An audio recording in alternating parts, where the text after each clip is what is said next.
reproductive technology and substituting, therefore, the following new definition. Assisted reproductive technology means all techniques that attempt to obtain a pregnancy by handling the sperm or the oocyte outside the human body and transferring the gamete or the embryo into the reproductive system of a woman. By deleting the definition of the term child and substituting, therefore, the following new definition. Child means an individual who has not attained the age of 18 years. So as the member will be speaking on this, they will give the new definition. And by deleting the definition of the term commissioning parents and substituting thereof, therefore, the following new definition as will be given by the member. Intended parent means a woman or couple who enters into surrogacy arrangement seeking assistance in procreation through the help of a surrogate or donor. Again, by deleting the definition of the term couple and substituting, therefore, the following new definition as will be given by the member. Couple means a male and a female who are married or cohabiting under the laws of Kenya. Another one is by deleting the definition of the term cryopreservation and substituting, therefore, the following a new definition as will be given by the member. Cryopreservation means that the assisted reproductive technology of freezing and storing of gametes, zygotes, embryos, ovarian, and testicular tissues. By deleting the definition of the term directorate and substituting, therefore, with a definition that will be given by the member.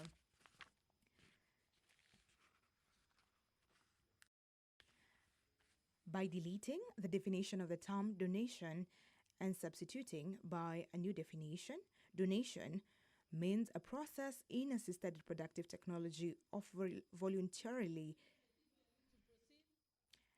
Honorable Kimayo, if we can come in, we can start. Okay, first order. Order number 1, administration of oath. Order number 2, communication from the chair. Order number 3, messages. Order number 4, petitions. Order number 5, papers. Order number 6, notices of motion. Order number 7, questions and statements.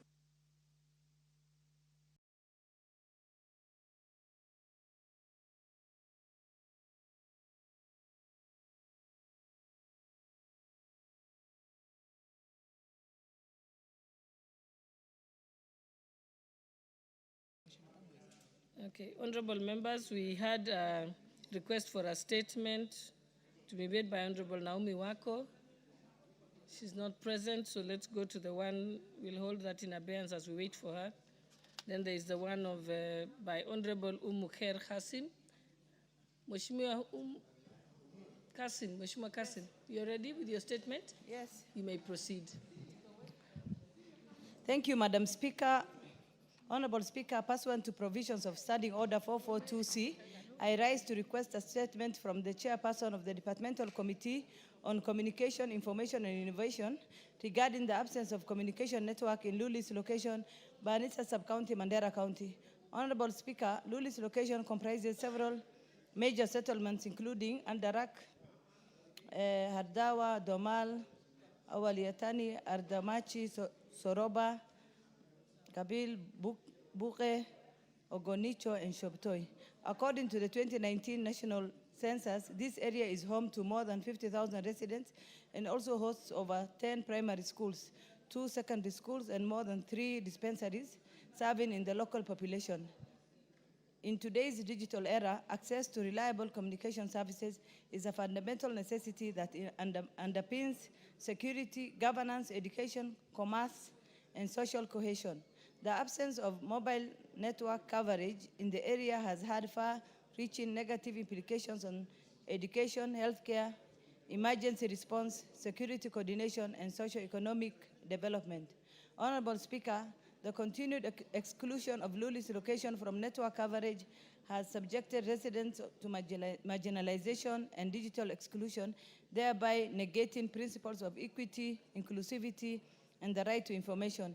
It is also deeply concerning that despite government investment in the Universal Service Fund and information and communication technology expansion programs in various parts of the country, this region remains unconnected.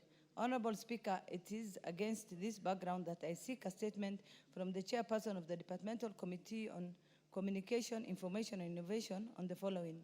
1, clarification on why Luli's location in Banissa Sub-County, Banissa Constituency, Mandera County has been left out of the National Communication Network rollout despite the existence of the Universal Service Fund and other ICT expansion programs targeting underserved areas. 2, details on the immediate and long-term measures by the Ministry of ICT and the Communications Authority of Kenya to connect the region to mobile and internet services and the timelines for their implementation. 3, a report on the allocation and utilization of resources under the Universal Service Fund in Mandera County and reasons why Luli's location has not benefited from such programs. 3, clarification on the public-private partnerships interventions, whether ongoing or planned, by private telecommunications companies such as Safaricom to extend coverage to Luli's location, and how the Communications Authority intends to collaborate with or incentivize such providers to close the connectivity gap. I thank you, Honorable Speaker.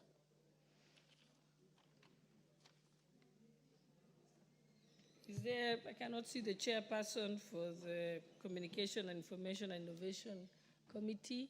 Is there a member who can give an undertaking on behalf of the committee? Is there a member of that committee? So on behalf of Majority Leader, Honorable Wako. Thank you, Honorable Speaker. We'll make sure that the chairman will give the response in 2 weeks' time. Thank you. And next, let's go to another request for a statement by Honorable Naomi Wako, member for Marsabit. Honorable Speaker, pursuant to Standing Order 44.2c, I rise to seek for a statement from the chairperson of the Departmental Committee on Administration and Internal Security regarding the disappearance of Mr. Galgalo Bagaja Malicha of ID number 44041644, and to date there are many others, and especially Guyo Jilo, who has disappeared for some days now. And then, Honorable Speaker, Mr. Galgalo Bagaja Malicha of ID number 44041644, a resident of Golole in Sololo Sub-County, Marsabit County, was reported missing on 31st August 2025 and has been missing since then, despite widespread efforts by his family and community to trace him. Galgalo's whereabouts remains unknown. The incident was officially reported at Sololo Police Station on 3rd September 2025 under occurrence number OB 63925. However, as of today, there has been little progress in the investigation, and Mr. Galgalo's family and the wider community are growing increasingly anxious about his safe return. Honorable Speaker, since his disappearance 3 weeks ago, the family is yet to receive any official updates or information from security agencies regarding the circumstances of his disappearance or his current whereabouts. Additionally, this incident highlights serious concerns about the protection of fundamental rights, specifically as enshrined in Article 29 of the Constitution. Honorable Speaker, it is against this background that I seek a statement from the chairperson of the Departmental Committee on Administration and Internal Security on the following. 1, a status report on the disappearance of Mr. Galgalo Bagaja Malicha of ID number 44041644 and investigation by the police into his incident as reported under OB number OB 63925. Number 2, actions being taken by the security agencies to update the family and ensure that the missing person is expeditiously traced and reunited with his family, and perpetrators of the heinous act are brought to book. And 3, measures put in place by the Ministry of Interior and National Administration to ensure the safety of residents of Sololo Sub-County in Marsabit. Honorable Speaker, this has become very common in Marsabit and especially Sololo. In the last 1 week, over 7 people have disappeared, and Guyo Jilo has disappeared like 5 days ago, and his family, together with other families, are in big distress. So it is my prayer that this will be given special attention and proper protection be given to residents in Sololo and around there. Thank you. Thank you. That's directed at the Committee of Administration and Internal Security. Is the chairperson or any member here? Honorable Ngusi, are you a member? Okay. How come you're on your feet?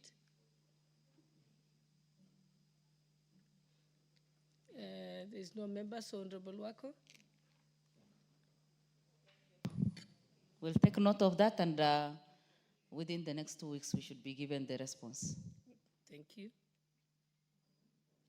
Now we move to statements that were supposed to be responded to. There was a response from Zuleka Harun,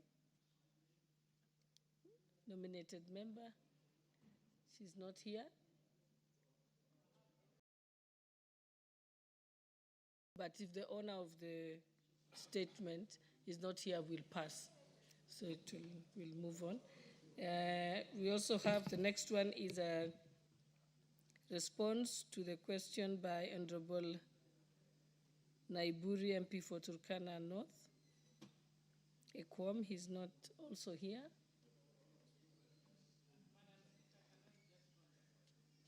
Yes. Thank you, Madam Speaker. Madam Speaker, I just wanted to go on record that I have the responses for the request of statement by Honorable Ekwom Nabuin and for Suleha Harun, but both of them are not in the House.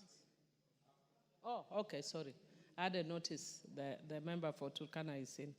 Oh, the member for Turkana is here, so yes, you'll proceed with his response. But you have a point of order, Honorable Makali? Yeah, thank you so much, Honorable Speaker. Honorable Speaker, I just wanted your indulgence on this matter, which I think is a very serious matter. Honorable Speaker, is now question and statement time, and you see Honorable Wako is the one who's taking care of all the chairs. Honorable Speaker, I don't know whether people are tired or what is happening, because I expect this House to be full of chairpersons of committees to be able to respond to issues being raised by members. But it looks like the majority, the deputy majority leader is the one who's the majority whip, is the one who is taking all this heat.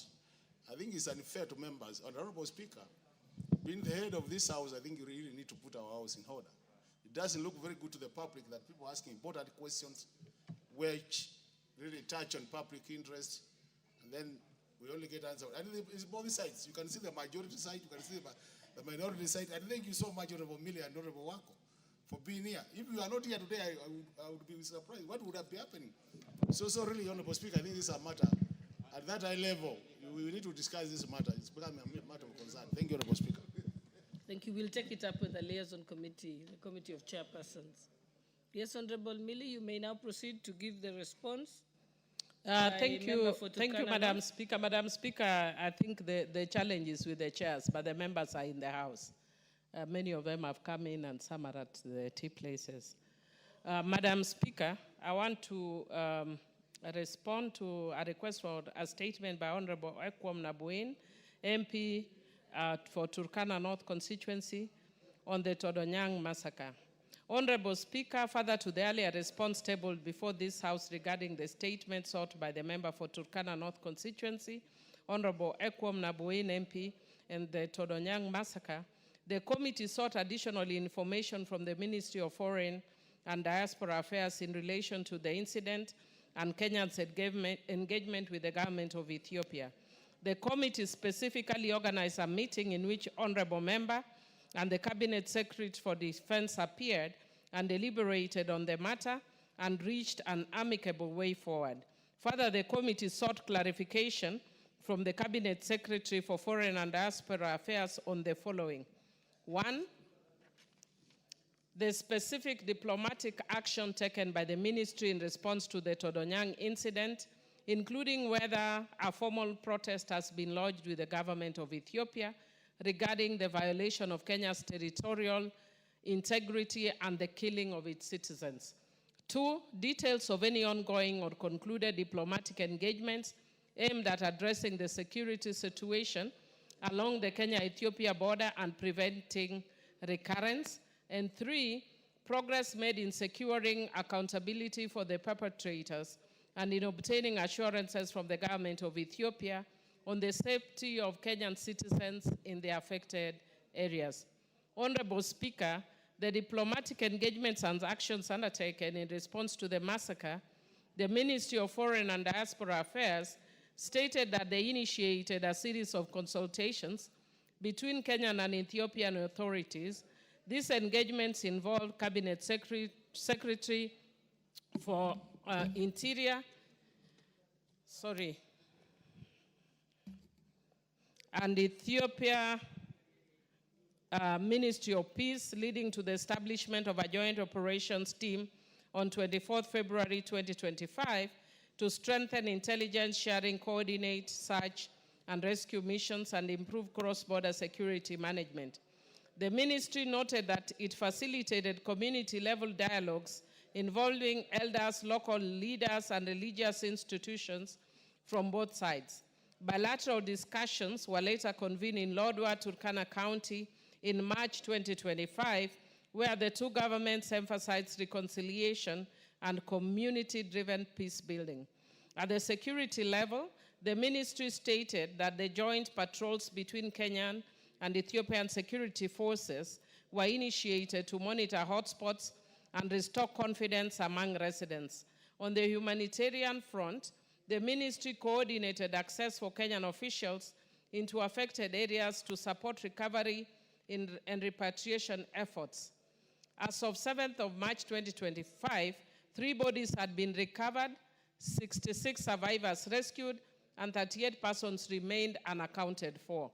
The ministry further stated that the appointment of Honorable John Munyes Kiyonga as special peace envoy for the Ateke region reinforced Kenya's commitment to sustainable peace among the Turkana, Karamojong, Jie, Toposa, Nyangatom, Teso, and Lango communities, which inhabit the fragile border corridors of Kenya, Uganda, South Sudan, and Ethiopia. Honorable Speaker, on the details of any ongoing or concluded diplomatic engagements aimed at addressing the security situation border, the ministry stated that diplomatic engagements have continued through structured bilateral cooperation mechanisms. This includes coordination under the Kenya-Ethiopia Joint Operation Committee and ongoing preparations to convene the 33rd Kenya-Ethiopia Joint Border Commission to deliberate on broader cross-border security, water resource management, and livelihood programs. A joint security meeting was held at Lopeimukat village, South Omo region of Ethiopia, to coordinate search and retrieval operations on Lake Turkana, which marked a significant step toward operational collaboration and peace restoration. These ongoing engagements, alongside the deployment of security forces by Kenya and the active involvement of local communities, are aimed at addressing the root causes of violence, particularly competition over fishing grounds and grazing land, while promoting peaceful coexistence. Honorable Speaker, regarding accountability and assurances from Ethiopian government on the safety of Kenyan citizens in the affected areas, the ministry reports that joint cross-border investigations are underway under the auspices of the Joint Operations Team. The objective is to identify and bring to justice those responsible for their attacks while reinforcing preventive mechanisms against future incursions. Kenya continues to advocate for the safety and protection of its citizens through bilateral engagements while maintaining a strong security presence in the affected areas. Despite subsequent security incidents in May 2025, the ministry affirms that border patrols, surveillance, and intelligence sharing have been intensified to deter further hostilities. Honorable Speaker, the Ministry of Foreign and Diaspora Affairs states that it continues to engage the Ethiopian authorities regarding the cooperation between border residents and long-term peace in the Kenya-Ethiopia frontier. I submit and thank you. This is read on behalf of the committee chair, Honorable Nelson Koech, chairperson, Department Committee on Defense, Intelligence, and Foreign Relations. And I note the vice chair of the committee is here for in case of any further clarifications. Thank you.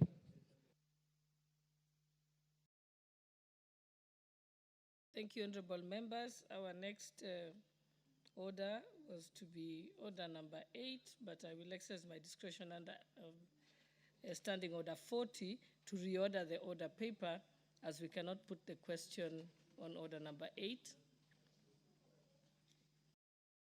So we shall move to order number 9.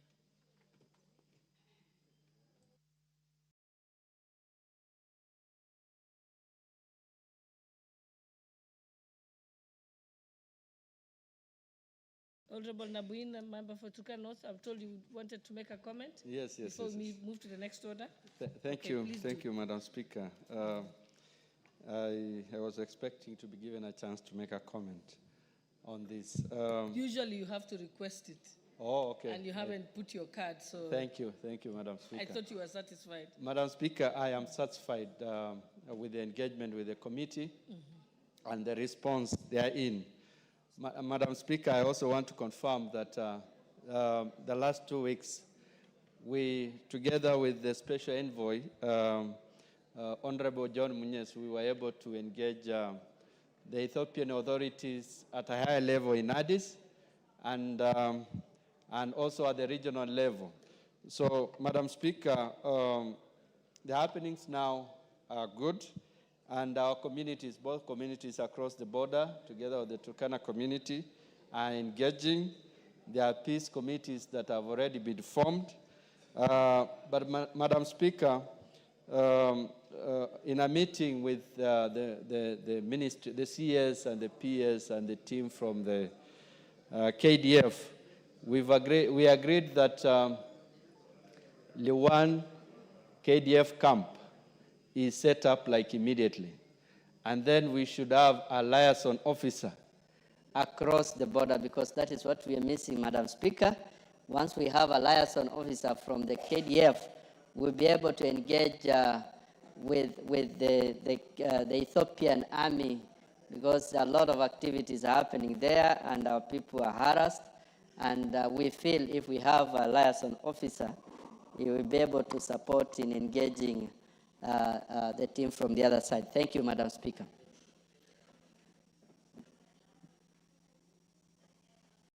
Thank you, honorable members. I think, is there any other comment on that particular response? If none, then we can move to the next order. Order number 9, Committee of the Whole House.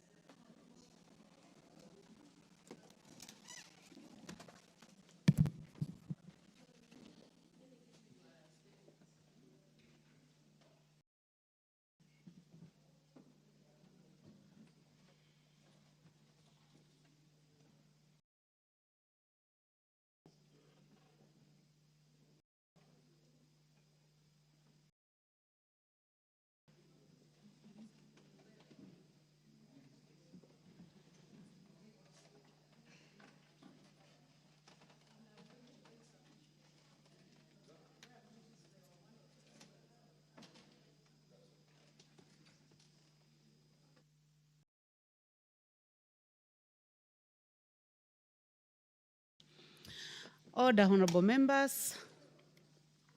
We are in the Committee of the Whole House on the Assisted Reproductive Technology Bill, National Assembly Bill number 61 of 2022.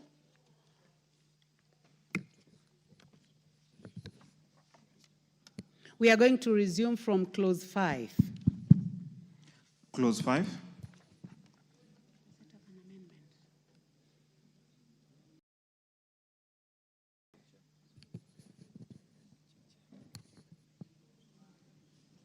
Can see the chairman is in. I propose the question that clause 5 be part of the bill. Chairman, you have an amendment. Madam Speaker, I have an amendment that the bill be amended by deleting clause 5 and substituting, therefore, the following new clause. That the council shall establish a committee to be known as the Assisted Reproductive Technology Committee.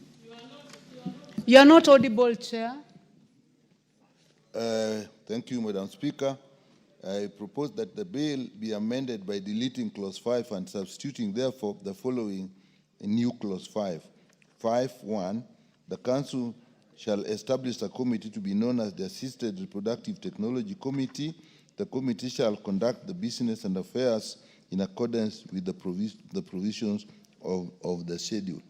The justification of this to make provision for the Kenya Medical Professional Dentists Council to establish a committee known as Assisted Reproductive Technology Committee to be responsible for the functions relating to the provisions of assisted reproductive technology services in the country. Honorable Dr. Nyikal, I suggest that if it's too long, you can just say as in the order paper? Yes. Fine. So that we can make progress. So that if members have queries, Honorable members, I believe that you have the document, so to make it easier for the chair. So, honorable members, I now propose the question that clause 5 be amended as proposed by the chairman. Yes, the Honorable Millie Thiambo, member for Suba North. Thank you, Chair. Chair, I was actually more in preference of a directorate, but as part of harmonization, I was willing to let go, and so I support the amendment towards the council and a committee of the council, which actually was proposed by Honorable Kaluma.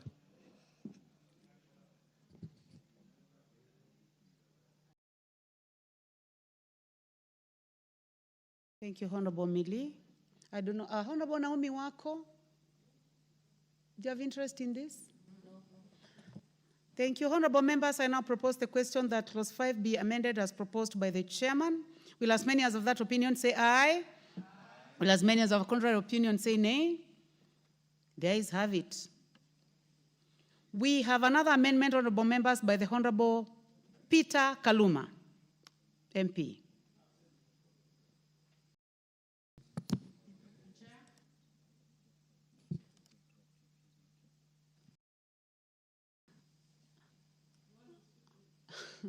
But it is not your... Honorable Millie, what do you want? You have a comment on this one?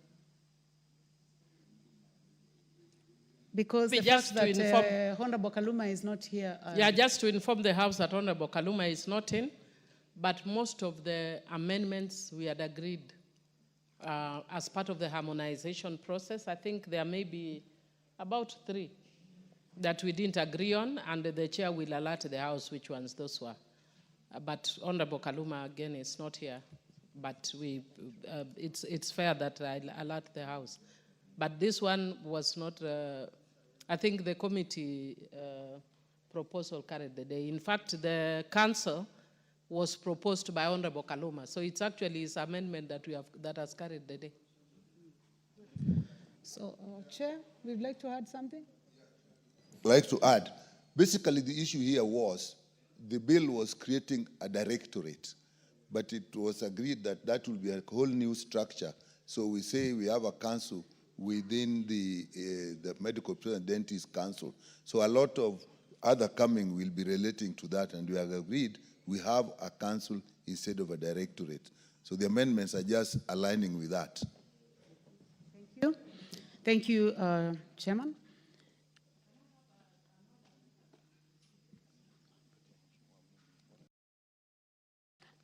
So the amendment by the Honorable Kaluma is dropped. Honorable members, I now put the question that clause 5 be amended. That clause 5, as amended, be part of the bill. Will as many as have that opinion say aye? Will as many as have a contrary opinion say nay? The ayes have it. Clause 6. I propose the question that clause 6 be part of the bill. Chairman, Honorable Dr. Nyikal. Chair, I propose that clause 6 be amended as in the order paper. And again, the justification is that for alignment with the proposed amendment, that the Assisted Reproductive Committee is be established by the Medical Practitioner Dentist Council, so that we do not have the word directorate. So wherever there's a directorate, that amendment will appear. That's clause 7. That is clause 6, Honorable Chair. No, clause 6. Honorable members, I propose the question that clause 6 be amended as proposed by the chairman. Honorable Emilio Odhiambo. In light of what I'd said earlier, I support. Thank you very much. I do not see any other interest in this. So I now put the question that clause 6 be amended as proposed by the Honorable Dr. Nyikal. Will as many as have that opinion say aye? Will as many as have contrary opinion say nay? The ayes have it. I now put the question that clause 6 as amended be part of the bill. As many as have that opinion say aye. As many as have a contrary opinion say nay. The ayes have it.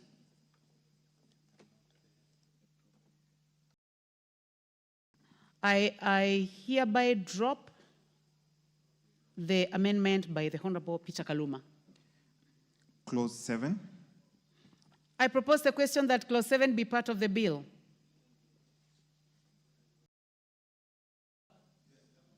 Chairman, you have an amendment.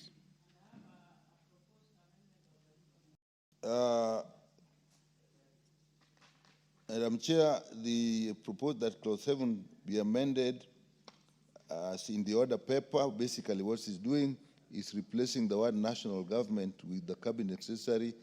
The issue is to be more specific. Instead of saying national government, say cabinet secretary. That's a more specific terminology. Honorable members, I propose the question that clause 7 be amended as proposed by the chairman. Honorable Emilio Odhiambo. Thank you, Chair. Before we put the question, I just wanted directions because I wanted to propose a further amendment on the floor. We did harmonization. But I noticed there was a problem like the part 7C, I think, still talks about the talks of the National Health Insurance Fund, which doesn't exist anymore. So I wanted to propose a further amendment to replace it with, is it SHIF or SHA?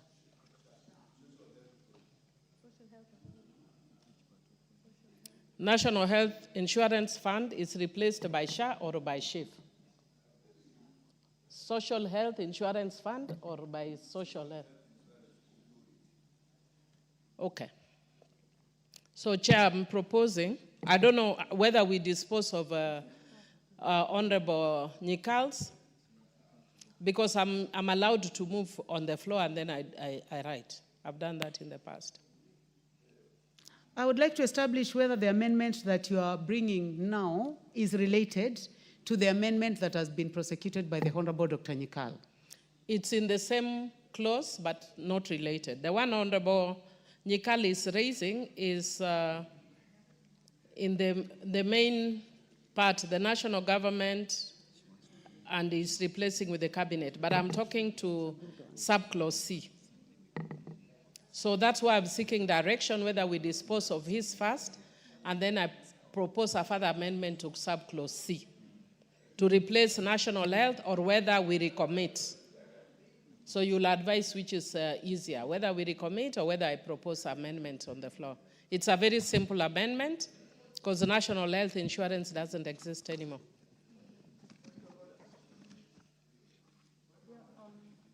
This seems to be part of cleaning up, But I would like to hear, yes,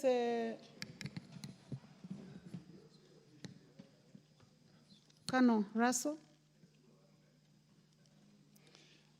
Thank you very much, Madam Chair. I think what Honorable Millie there is proposing, this is a house of traditions. And if you wish to move an amendment from the floor, then you should actually have had a discussion with the chairman or the chairperson of the committee, so you are in agreement before actually moving that amendment from the floor. Thank you, Madam Chair. First of all, the matter that the Honorable Millie is raising is important. However, and I believe that there was a lot of consultation on this bill, so not a problem at all.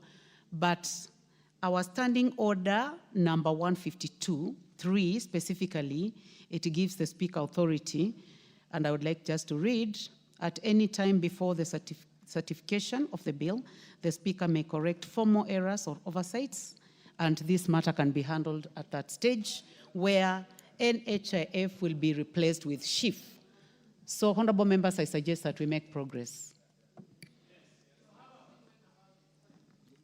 It will be handled during cleaning up, where NHIF will be replaced with SHIF. I think that clears. Now we can proceed, honorable members. Yes, you may proceed, Chairman. I probably would like to put a word when that cleaning is being done, and the issue has come whether you're talking of SHA, talking of SHIF, and it makes a big difference, because if you talk of SHIF, you are only talking of one fund, which is the Social Health Insurance Fund. Whereas if you talk of SHA, then we should realize we are talking of the other two funds, which is the chronic emergency and chronic care. So it's very important, because in the cover for some issues, you may need to use any of the three. So we need to be very careful whoever will be doing the cleaning up. Okay. In that case, Honorable Chair, I would like to give an opportunity to the Honorable Millie to move the amendment. Thank you. 2 minutes to consult, or even a minute to consult, so that you put together, so that we do not have confusion with the different funds. Chair, would I then propose that Honorable Jinkal's amendment is passed, then I move mine in subclause C. I don't know if we've already passed the Honorable Jinkal's. It's further amended. So or we do it and pass them so together. Get ready, it will be a further amendment to this.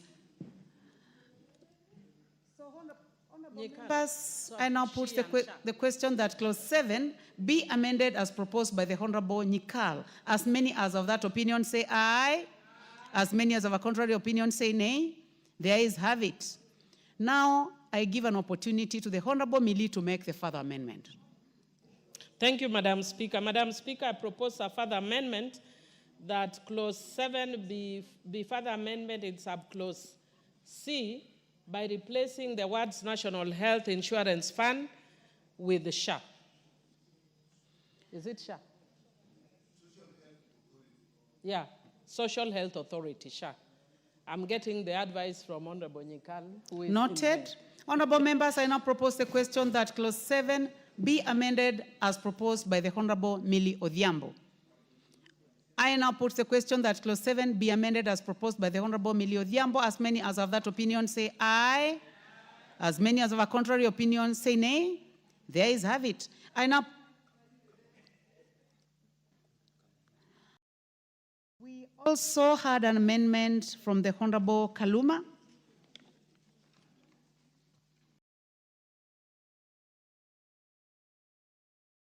Same clause 9. Same clause 7. Clause 7. So the proposed amendment by the Honorable Kaluma is hereby dropped. I now put the question that clause 7 as amended be part of the bill? Will as many as are of that opinion say aye? Will as many as have a contrary opinion say nay? The ayes have it. Clause 8. I propose the question that clause 8 be part of the bill, Chairman. I would like to start with the proposed amendment by the Honorable Kaluma. The proposed is a deletion. The fact that there is no one to prosecute that, it's hereby dropped. There is another amendment by the chairman. Please proceed. I propose that the clause 8 be amended as in the order paper, and basically that is to ensure collaboration between the national and the county government in the access and delivery of assisted reproductive services to all that's already provided for in the above. Remember when we were discussing 7.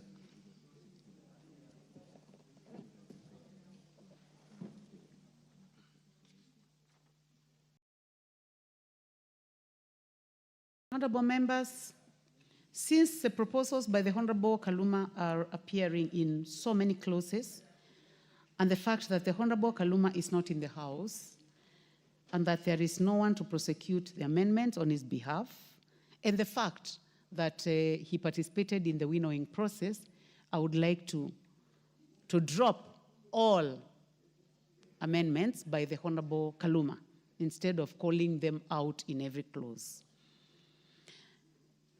So, honorable members, now we go to clause 8. I now put the question that clause 8 be amended as proposed by the chairman.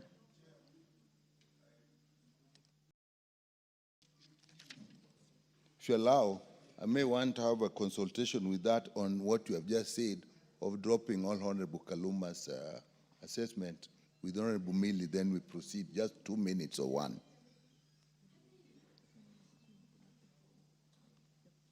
Going forward, right?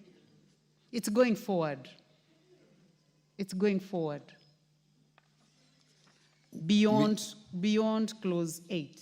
So that is what I want to consult about, so that as we go forward, we are now quite clear they're all dropped. Yes, I'll tell you my concern. If a member is not there, we are dropping.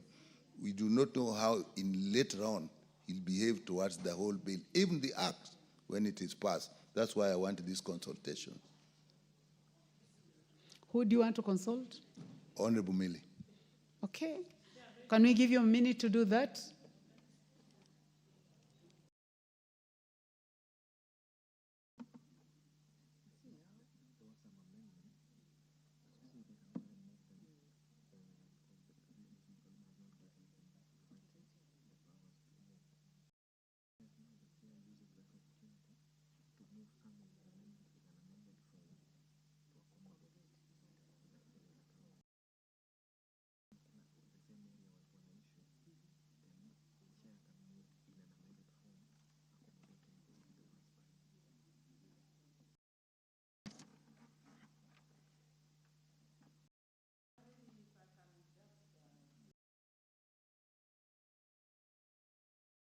You may proceed. Thank you, Chair. Maybe just what Honorable Nyikali is worried about, that he wants to go on record, is that we agreed largely in the harmonization process, probably 90%, but there were about 3 clauses we didn't agree on, and which Honorable Kaluma had wanted to prosecute himself, but he's not here. Out of goodwill, because I know we are not obligated to take that into account, but out of goodwill, we agreed that we could request for recommittals of those ones. So what Honorable Nyikali is worried about is if they are dropped, can they then be subjected to recommittals?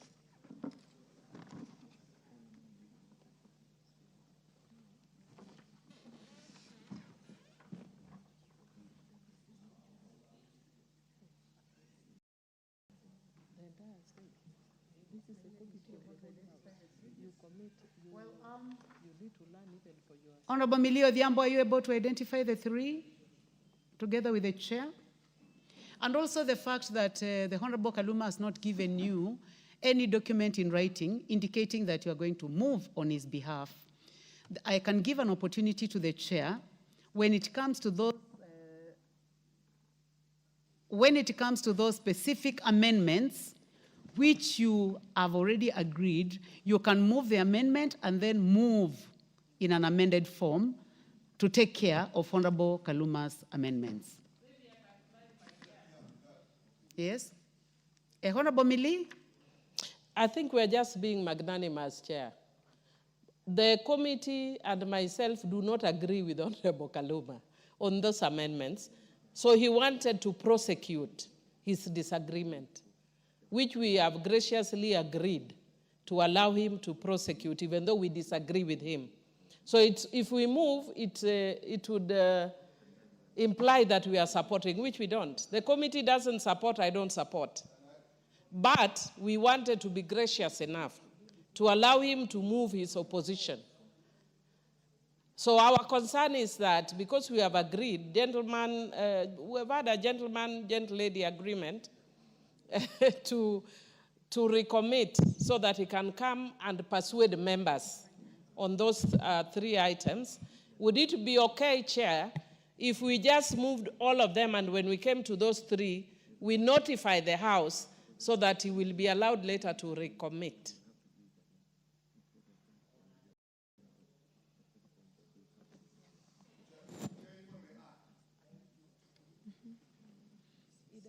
Also, as you do that, you bear in mind that now the bill belongs to the House. It doesn't belong to the Honorable Kaluma. You may proceed, Honorable Dr. Nyika. Chair, that is exactly why we are asking. We went through a very rigorous winnowing, actually, almost twice. And so on I have all the clauses that we didn't agree, and we said, let's prosecute those on the floor of the House. Now, if then we now proceed and say later on, my concern is much even later on, he raises issue of the process, he was away or not there, because we know even acts that we have passed have actually been challenged on the issue of process. If they, suppose, for example, we don't finish, and tomorrow or the next week when it comes, then is available and he wants to recommit because they were dropped while he was not there, does the process allow him to recommit?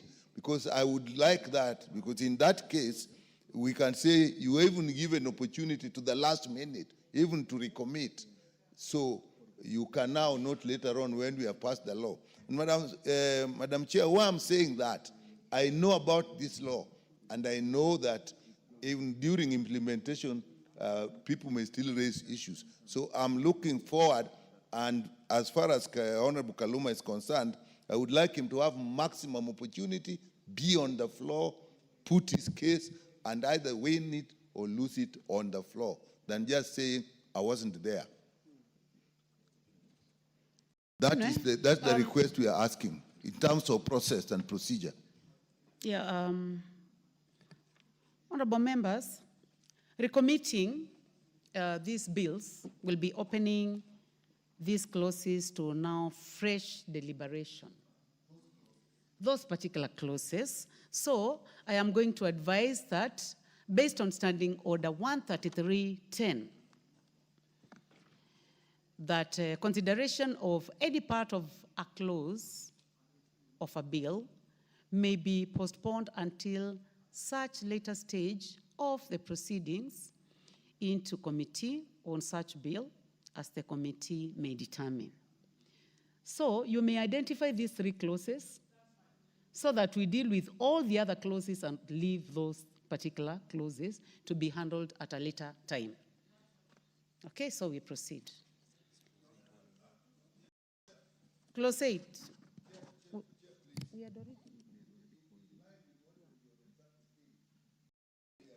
Please use the, give him the mic, yes.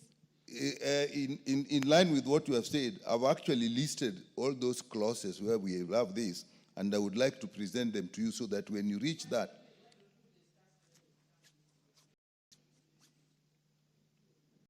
we need to make progress, honorable members. It is one of them, so we'll then save all of them. Yes. So we'll then move. Please enumerate all of them. 8,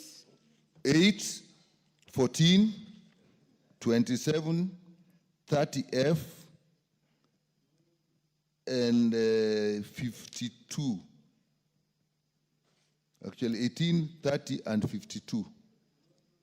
You have added 18. No. 14, 27, 30, and 52.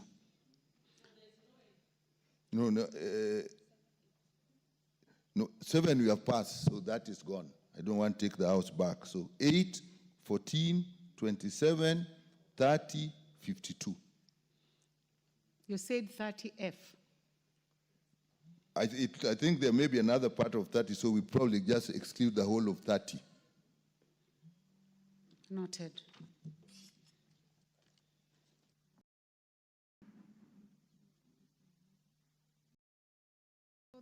Honorable members, pursuant to Standing Order 133-10,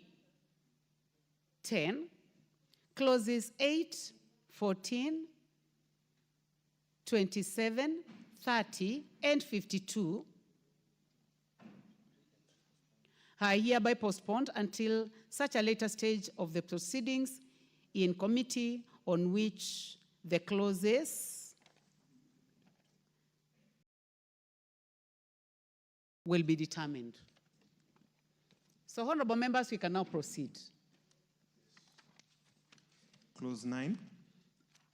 I propose the question that clause 9 be part of the bill. Chairman? Honorable Dr. Nyikal. Yes, Chair. I propose that clause 9 of the bill be amended as in the order paper, and the justification is for the alignment with the proposed amendment that the assisted technology be established under Kenya Medical Practitioner Dentist Council. As I said earlier, whenever the word directorate comes, it will be amended to read council or to be deleted as appropriate. Thank you. Thank you. I propose the question that clause 9 be amended as proposed by the Honorable Dr. Nyikal. The Honorable Andrew Okwome, member for Karachonyo.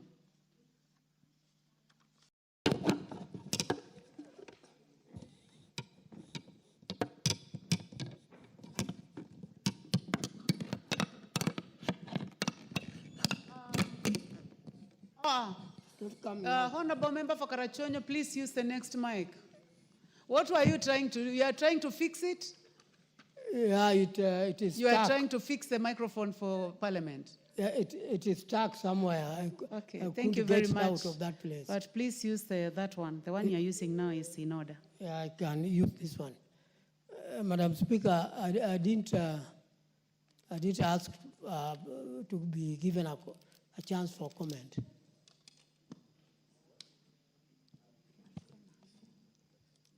Yeah, I didn't ask for. I didn't ask to speak. That is noted, Honorable. Honorable members, I propose the question that clause 9 be amended as proposed by the Honorable Dr. Nyikal. Will as many as have that opinion say aye? Will as many as have a contrary opinion say nay? The ayes have it. I now put the question that clause 9 as amended be part of the bill. Will as many as have that opinion say aye? Will as many as have a contrary opinion say nay? The ayes have it. Clause 10. I propose the question that clause 10 be part of the bill. Honorable Dr. Nyikal. Chair, I propose that clause 10 be amended as in the order paper, and the reason is the same. It still has to do with change from directorate to council.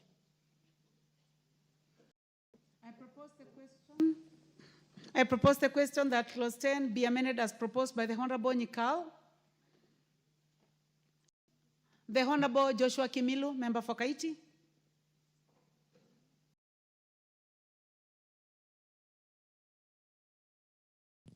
Yeah, thank you, Madam Speaker, I support. Thank you very much, honorable members. I now put the question that clause 10 be amended as proposed by the chairman. Will as many as have that opinion say aye? Will as many as have a contrary opinion say nay? The ayes have it. I now put the question that clause 10 as amended be part of the bill. Will as many as have that opinion say aye? Will as many as have a contrary opinion say nay? The ayes have it. Clause 11. I propose the question that clause 11 be part of the bill. There be no amendment. I now put the question that clause 11 be part of the bill. Will as many as of that opinion say aye? Will as many as of a contrary opinion say nay? The ayes have it. Clause 12. I propose the question that clause 12 be part of the bill. Honorable Chairman.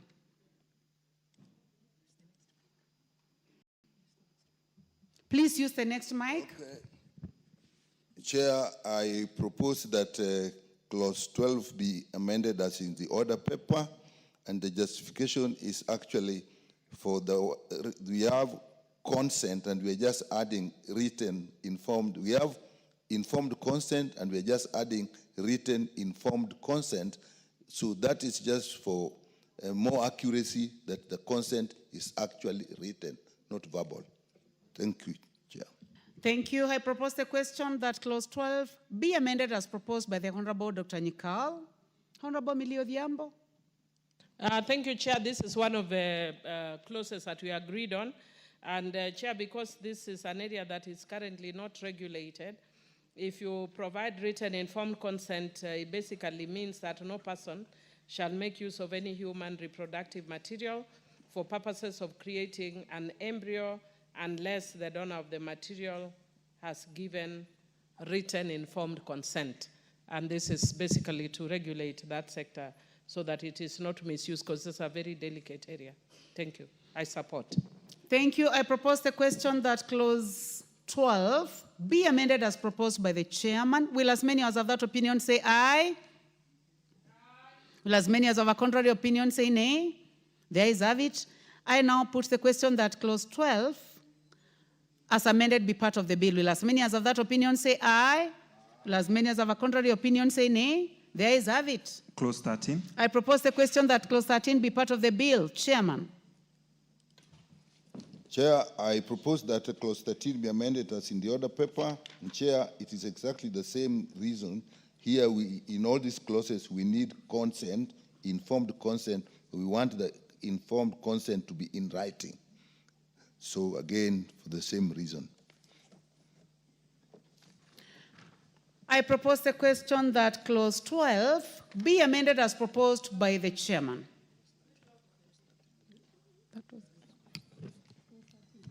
Thank you. Honorable members, I'll take this again.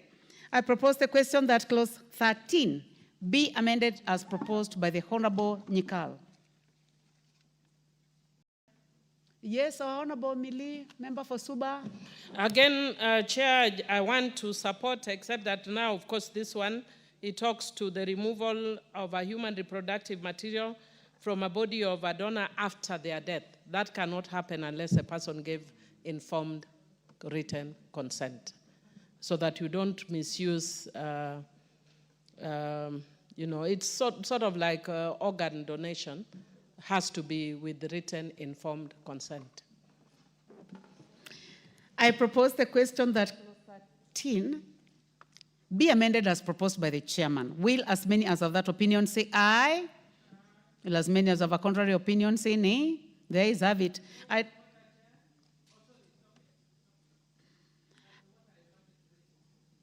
I now put the question that clause 13 as amended be part of the bill. Will as many as of that opinion say aye? Will as many as of a contrary opinion say nay? The ayes have it. Honorable members, as we proceed, I would like to take this opportunity to welcome our guests. Seated in the speakers gallery this morning, we have students from Elim Group of Schools, Mavoko, Machakos County. And we have students from Dongoni Glorious Academy from Kaiti constituency in Makueni County.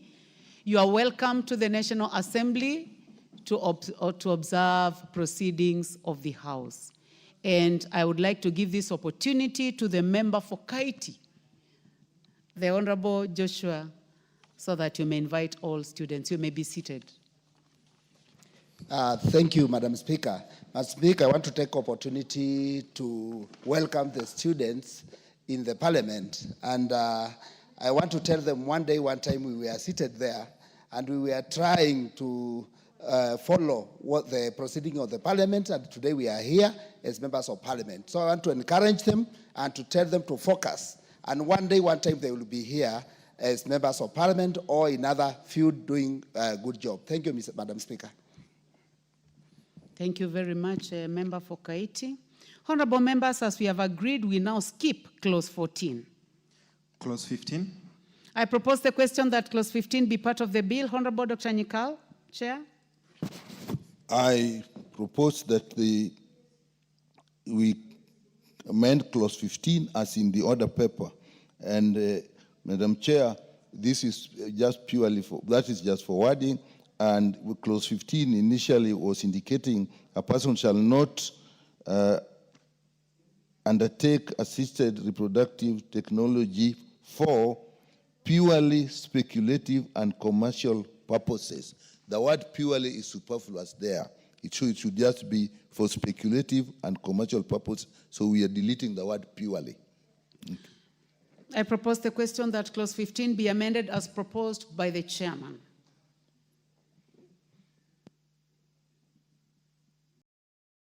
Well, I see three interests. I see three people on my screen. I see the Honorable Joshua and I see the member for Karachonyo. Member for Karachonyo, you told me that you didn't have interest in speaking to the earlier clause. Do you have interest in speaking to this clause? For further motions and bills. Okay. Yeah. Yes. And in that, honorable members, I'll request that those who have interest in this particular bill, please hit the intervention button so that it is easier to identify you. Honorable members, I propose the question that clause 15 be amended as proposed by the chairman. Will as many as of that opinion say aye? Will as many as of a contrary opinion say nay? The ayes have it. I now put the question that clause 15 as amended be part of the bill. Will as many as of that opinion say aye? Will as many as of a contrary opinion say nay? The ayes have it. Clause 16. I propose the question that clause 16 be part of the bill. Honorable Chairman, Dr. Nyikal. Madam Speaker, I propose that clause 16 be amended as in the order paper. The justification for this is what clause 15 is saying, that you shall not, for the purposes of reproductive technology, place into a woman an embryo other than a human embryo, a gamete other than a human eye. But this says a gamete embryo other than that, they consented for by the woman. It is a complex area, and we just want to make sure that whatever is used, the woman has given consent to. So that is the essence of the amendment of 16. I propose the question that clause 16 be amended as proposed by the Honorable Dr. Nyikal. And Honorable Millie Odhiambo.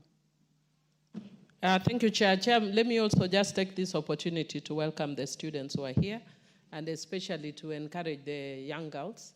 I know the honorable member was saying earlier that he sat there one time and looked down, and now he's in parliament.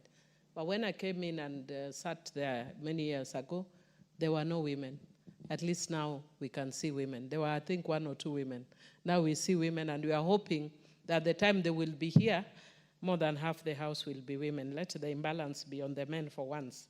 But having said that, Madam Speaker, I want to support the proposed amendment by the chair.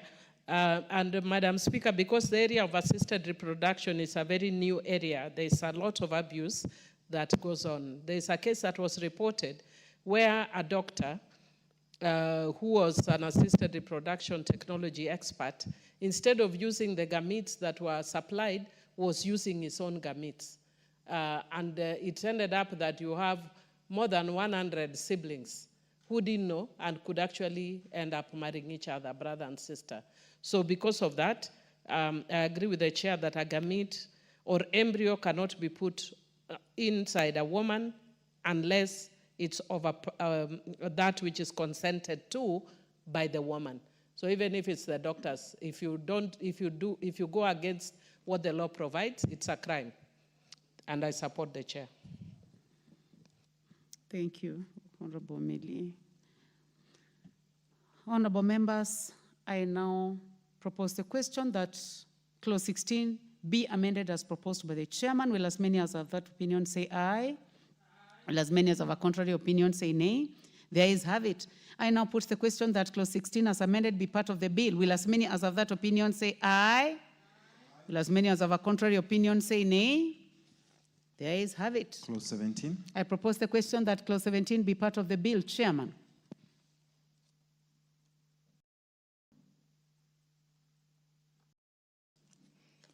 Chair, I propose that clause 17 be amended as in the order paper. The justification of this is replacing the word minor with the word child, so that we are quite sure we are using the legal word. But the bigger meaning of this, Madam Chair, is that you can obtain sperm or ovum from a child. The question would be, why would you do that? The question is, this is intended where a child has what may be a fatal illness that can later be treated, or the treatment itself is such that they may destroy the reproductive capacity of the child, like leukemias and so on. So this is done earlier so that you can preserve that and use them later. So we have to use the correct word as in law. Thank you. No, wait. First of all, I want to propose the question. I propose the question that clause 17 be amended as proposed by the Honorable Dr. Nyekal. Honorable Millie Odhiambo. I just wanted clarification. Chair, I've heard the chair of the committee saying that is only amending the word child. But what I have here indicates that you're doing much more than that. I don't know if I'm the one who has it wrong. Because I think the proposed amendment that I got from the committee report is a person shall not obtain a sperm or ovum from a child or use any sperm or ovum obtained from a child except for medical reasons and future human procreation and with the informed consent of the minor's parents or legal guardian. If that is the case, then I'd support. If that is not the case, then could I please move a further amendment?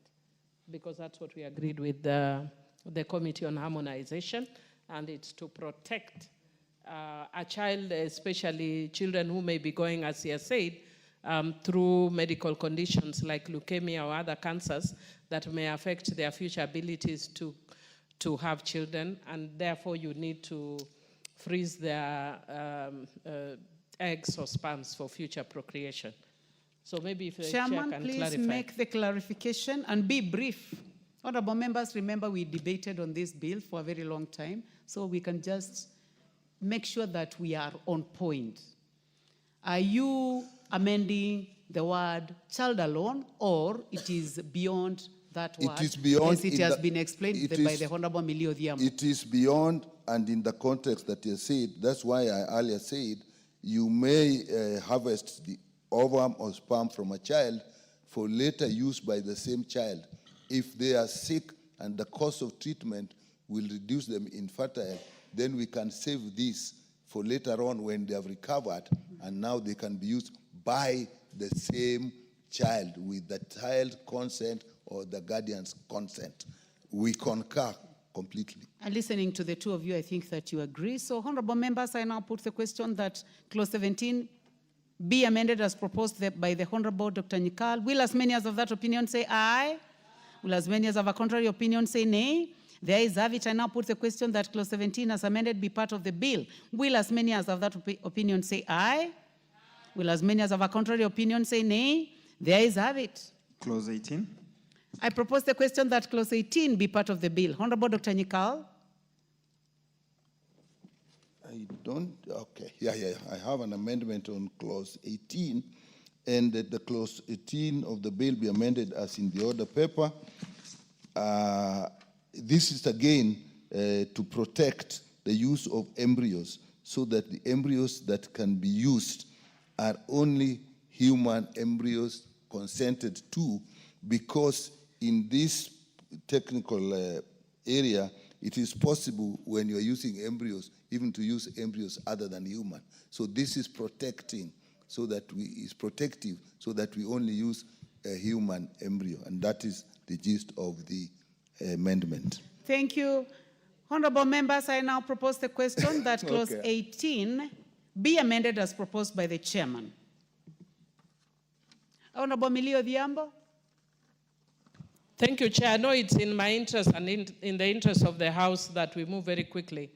But because there's also been a bit of misinformation about this bill, it's good to put some things on record. And part of what the Chair is proposing in this amendment is that there shall be no form of human cloning. And I support, amongst other things, and using or mixing human organs with animal. So there is no form of human cloning. Thank you. Honorable members, I now put the question that clause 18 be amended as proposed by the Honorable Dr. Nikal. Will as many as of that opinion say aye? Will as many as of a contrary opinion say nay? There is have it. I now put the question that clause 18 as amended be part of the bill. Will as many as of that opinion say aye? Will as many as of a contrary opinion say nay? There is have it. Clause 19. I propose the question that clause 19 be part of the bill. Honorable Dr. Nikal. I propose, Chair, that clause 19 be amended as in the order paper. And the justification actually are two. One, for the use of the word consent. And that is, as I explained earlier, that it must be written consent. And two, we also want to remove the words placing sperm and eggs or embryo in a woman. We want to be more specific and say in the womb. If you're saying in a woman, it is general. We don't know where it is being placed. So this is specifically in the womb. But also for the reason that you can't place sperms and eggs at the same time, because sperm and eggs and embryo at the same time. It must be or, because once you have an embryo, definitely you don't need a sperm or you don't need an egg, because the embryo has taken care of both. Thank you. Honorable members, I propose the question that clause 19 be amended as proposed by the chair.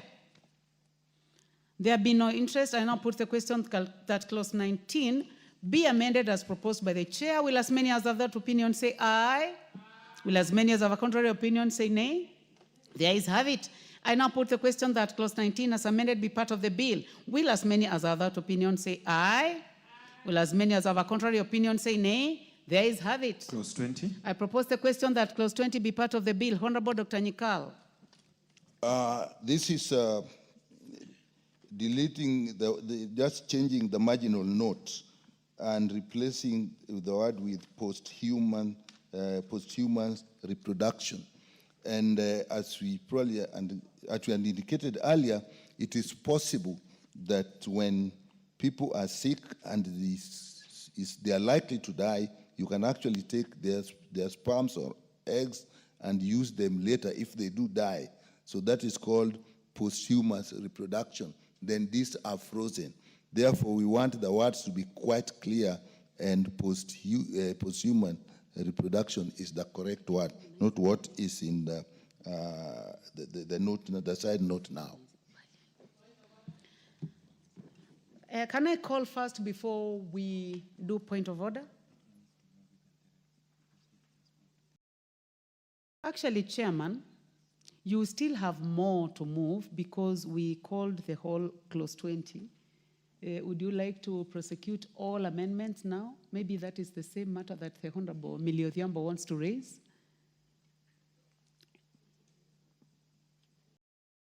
You have only talked about posthumous production. Yeah, the posthumous. You have B, C, D. What then? It is still posthumous reproduction. You can give us justification for each one of them. Okay.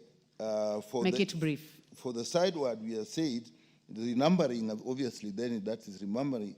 Deleting is because we have done that, but the most important one there is D. I think that's what Honorable Millie may be concerned about.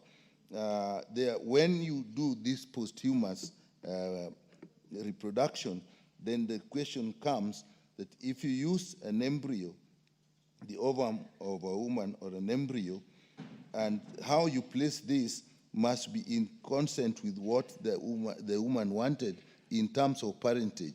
You cannot take that and put in another woman, and then when you now the baby is born, you attribute the parentage to the woman who has died while she did not give consent for that. I think that is the issue that Honorable Meli is concerned about. Thank you. Now, from our desk, you have covered all amendments. I'll now propose. Honorable members, I propose the question that clause 20 be amended as proposed by the chairman.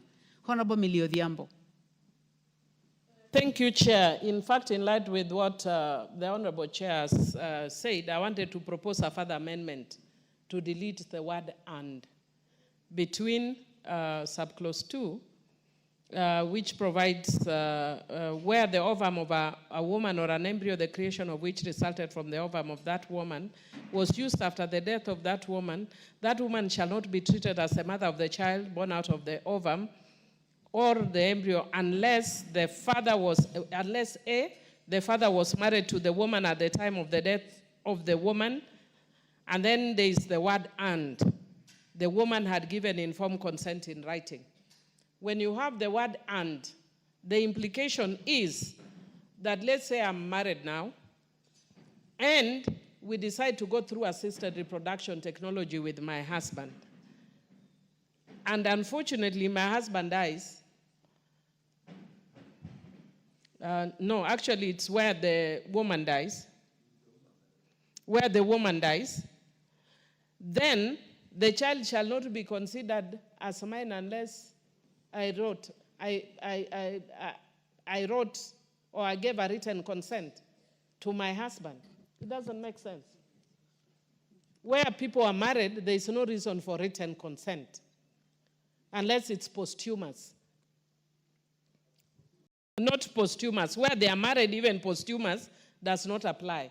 Let me give an example. Assuming you are married, you understand me? Yeah. If you're married right now, even if you don't have a child under assisted reproduction, and your wife dies, that is your child. You don't need to sign anywhere. That's your child. But if you say "and," the word "and" gives a totally different meaning. So I'm proposing that we delete the word "and." The father was married to the woman at the time of the death of the woman. I would like to give a chance to the chairman. We concur.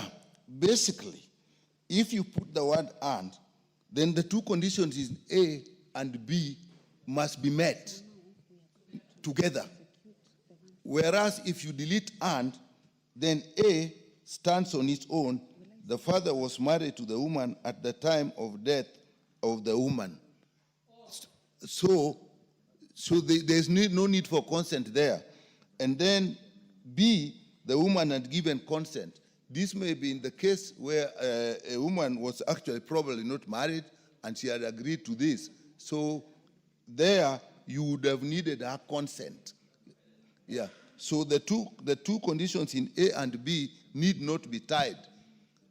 Maybe we can use the word "or," but for me, whether you use "or" and you delete it, I think it has the same thing.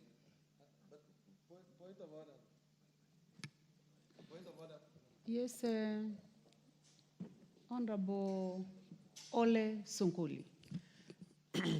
I am of the opinion, Madam Chair, that if you really don't want those two conditions, then just drop the whole idea, that particular amendment. No, I think that you don't, because informed consent is essential for all these things. So why would you need that to say that? Pardon? So if they are married, then why do you have to legislate? Why don't you just leave it?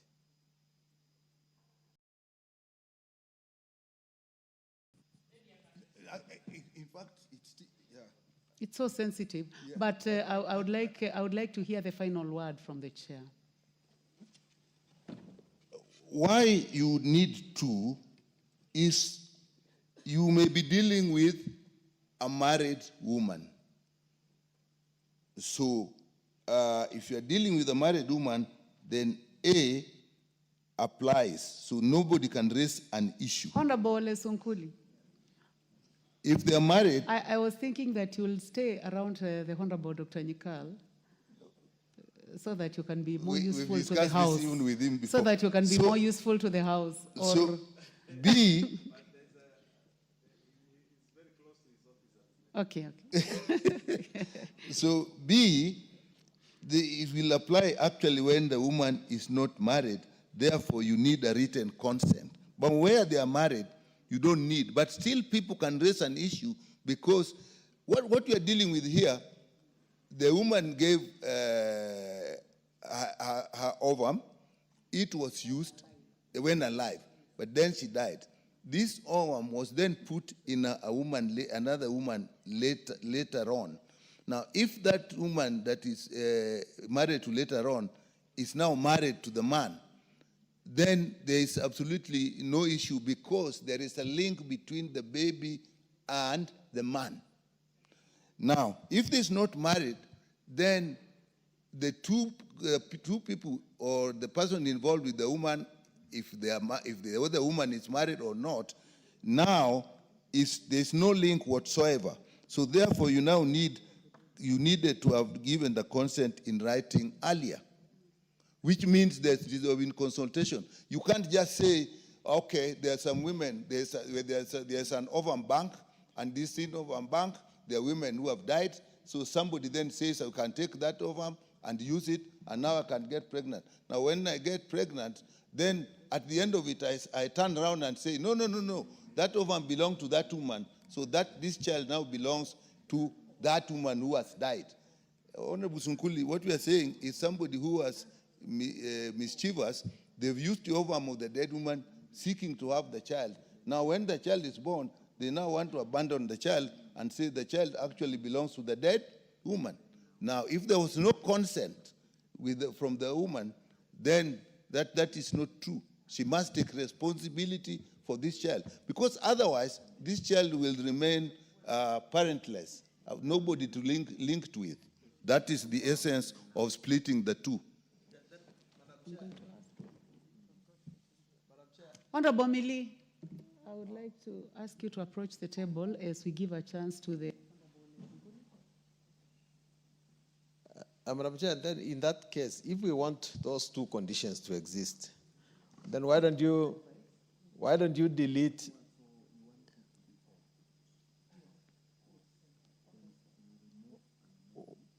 why don't you delete and replace with or? Yeah, as I said, I'm perfectly okay with that. Okay. Yeah. So I'm saying that... Let's hear the Honorable Ole Sunguli. No, I'm just saying then we delete and replace with or. Yes. So that there are two conditions. Noted. So in that case, thank you very much, Honorable Ole Sunguli.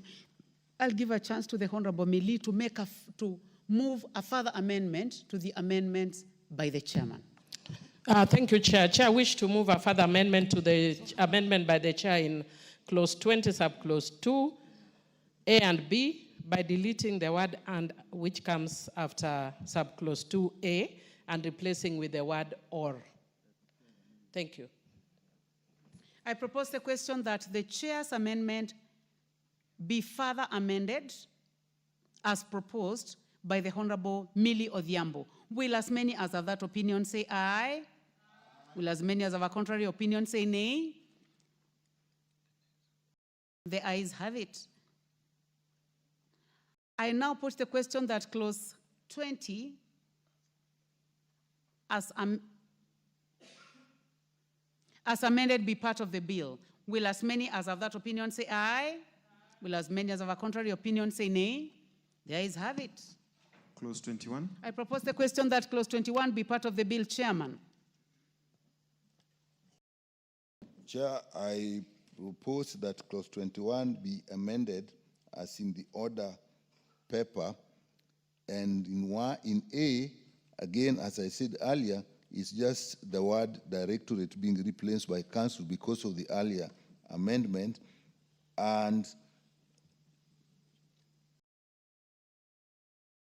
in B, the justification is that the children born out of assisted reproductive technology also have a right or parental care and protection as guarantees under the Constitution without how they came into this world should not be an issue.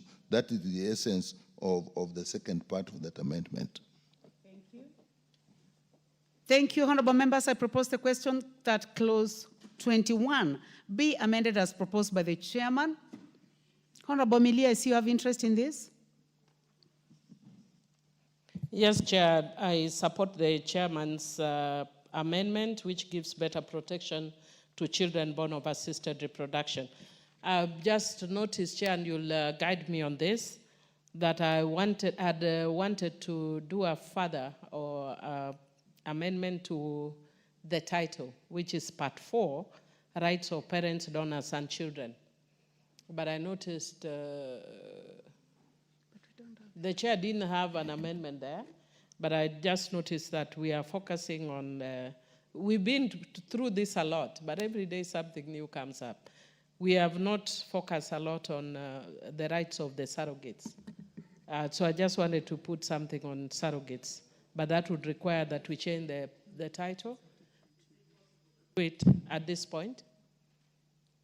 The title will be the title. Okay. We are not able to deal with the title at this moment. Thank you. We cannot deal with it at this moment. Thank you. So since you supported. Honorable members, I now put the question that clause 21 be amended as proposed by the chairman. Will as many as have that opinion say aye? Aye. Will as many as have a contrary opinion say nay? The ayes have it. I now put the question that clause 21 as amended be part of the bill. Will as many as have that opinion say aye? Will as many as have a contrary opinion say nay? The ayes have it. Clause 22. I propose the question that clause 22 be part of the bill. Chairman. Chair, I propose that clause 22 be amended as in the order paper. And the essence of this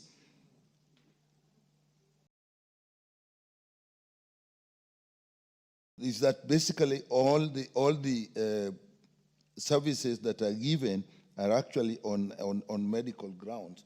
But let me look at it a little more. Yes.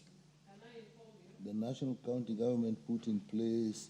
Basically, this is because this was actually seeking that asking the national government to put in place services that is already taken care of earlier in another another clause. So we don't need it at this point. So you are deleting? You are deleting. I propose the question that clause 22 be deleted as proposed by the chair. I now put the question. Millie, do you have interest in this? Yes, you may proceed to prosecute. Yes, Chair. This is one of the areas I did not agree with the committee. Because the committee said that once you provide rights for everyone, that's sufficient. But because we know that intersex persons have very unique needs, I thought it was necessary that we mention them very specifically, because clause 22 just provides that the national and county government shall put in place measures to ensure that all intersex persons have access to assisted reproductive technology services. For me, really, when you have a special category that is not given sufficient focus or attention, then you need to give them attention. So on this one, I wish to oppose the proposed amendment by the committee. Well, in that case, the House decides. Yes, Honorable Esunkuli. It is here. If you look at, for instance, clause 14, that a person qualifies to undertake assisted reproductive technology where it is certified by a medical doctor that the person requires assisted reproductive technology on medical or health ground. So I think that's why the opposition to that particular clause 21, which was reading, 22, which is reading. We are on 22. Yeah, no, I'm trying to show the county government the reason why.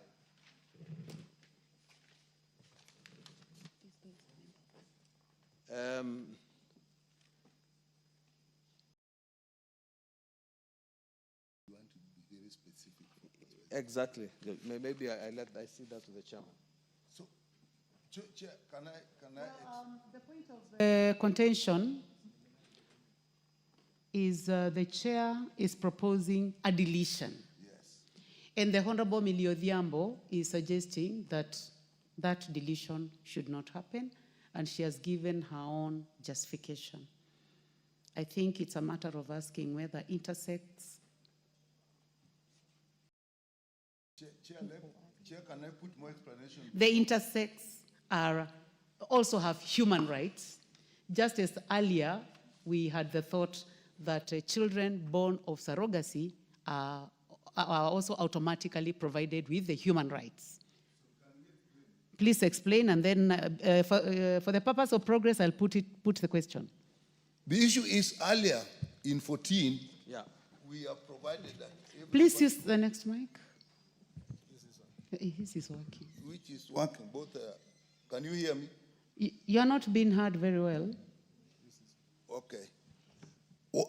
Chair, the issue here is, and in 14, we provided that those who need it, people who need the services, will get it on medical grounds. So as long as it is medically required, they'll get it.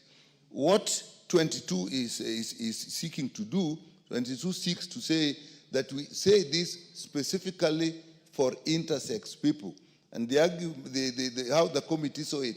In that case, you will then start having people with, you can also then say people with disability, or even more specifically, people who are deaf, or specifically people who have medical problems. So other than this, so that if you now start affirmative action for one group, are you going to have affirmative action for all groups?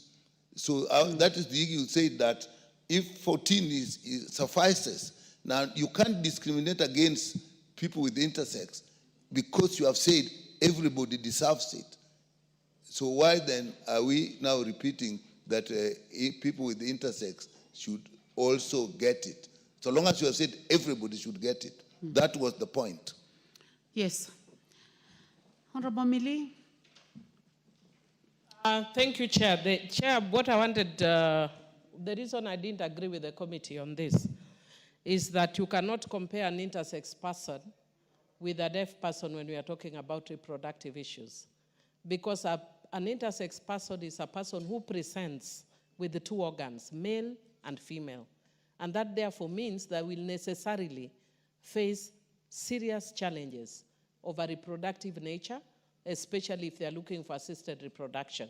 That cannot compare with a person who is deaf or blind, for instance. They will face challenges, but not as much as a person with intersex. And Chair, that is why, for instance, when you're talking about leadership, we know that women will face challenges of leadership. But when it comes to issues of reproduction, I think there's no category that will suffer as much as intersex persons. And that is why I thought it's necessary that we provide very specifically for intersex persons so that when they go to hospitals, they are treated specially. Because I'm sure, Chair, you have come across people who don't know whether they are Millie or they are Mark because of that. And when they go to hospitals, they are treated the same way. When they go to banks, police are called on them, and it's not their fault that they have two organs, which is both male and female. Honorable Millie, I think I only have an opportunity to ask the House to make a decision. I now propose the question that clause 22 be deleted as proposed by the Honorable Dr. Nikal. Will as many as of that opinion say aye? Will as many as of a contrary opinion say nay? The ayes have it. Clause 23.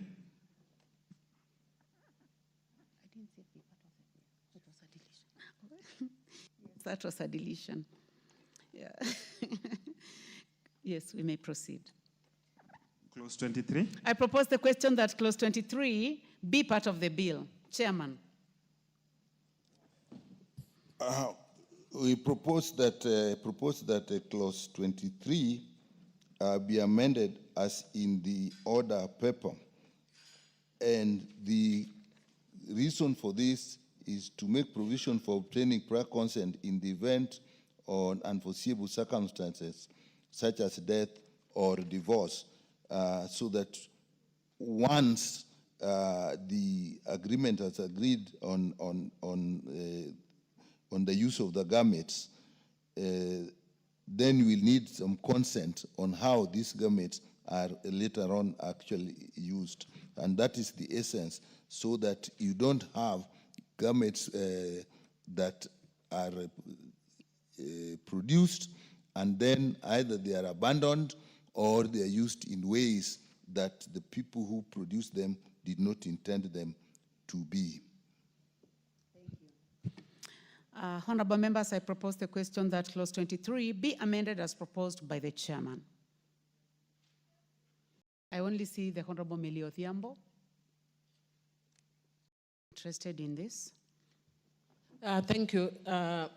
Chair, I wish to support that provision by the committee because they are giving a very specific, or rather they are giving clarity in relation to what should be done with the gametes subsequently.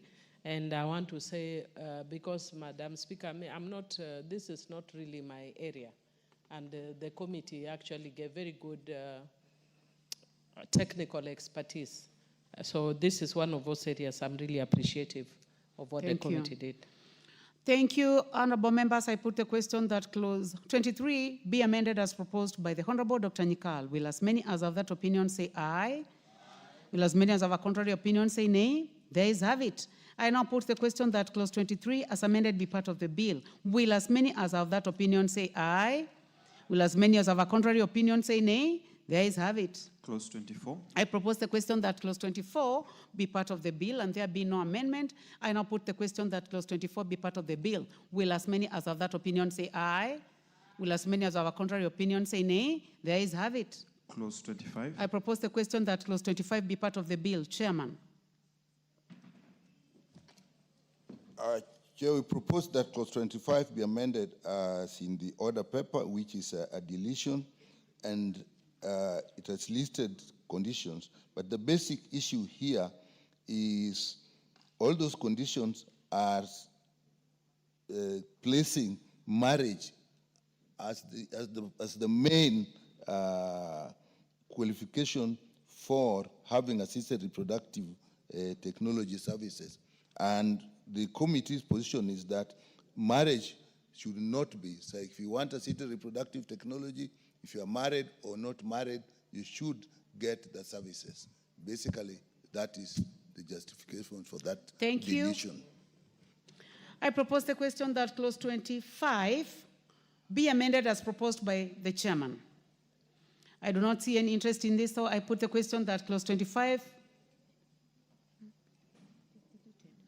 I propose the question that clause 25 be deleted as proposed by the chair.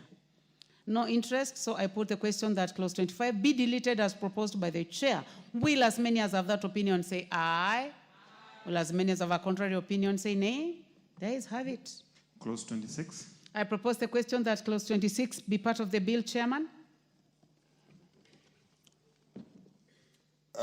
Chair, propose that clause 26 be amended as in the order paper, and the justification in A is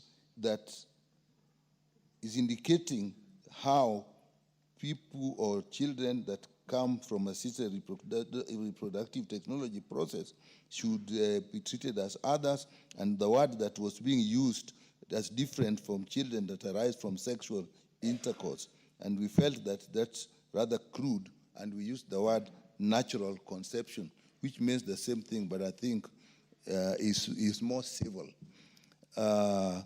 Then in B, this is already provided for, and in C, to align with the proposed amendment that the bill shall only apply to Kenyan citizens, and hence the question of citizen of a child born as a result of assisted reproduction does not arise. This bill actually, as is now, is basically the services will be available to Kenyans, so that when children that come out of this process, there is no question they are Kenyans. I think that is what we are actually indicating there.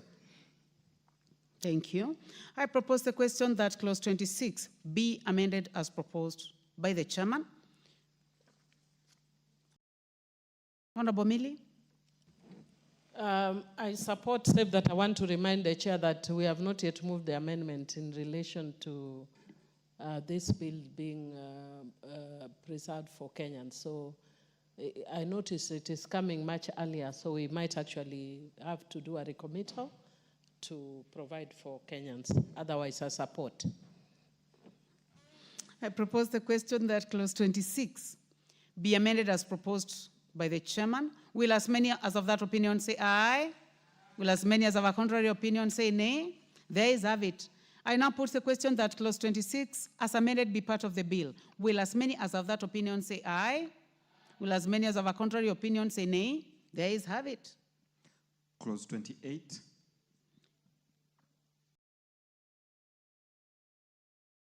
Skip 27 as agreed earlier. I propose the question that clause 28 be part of the bill. Chairman.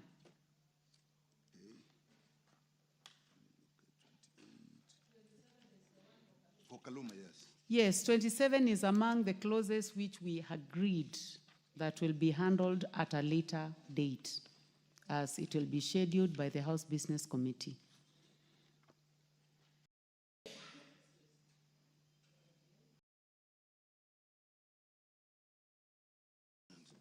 Let me see why we did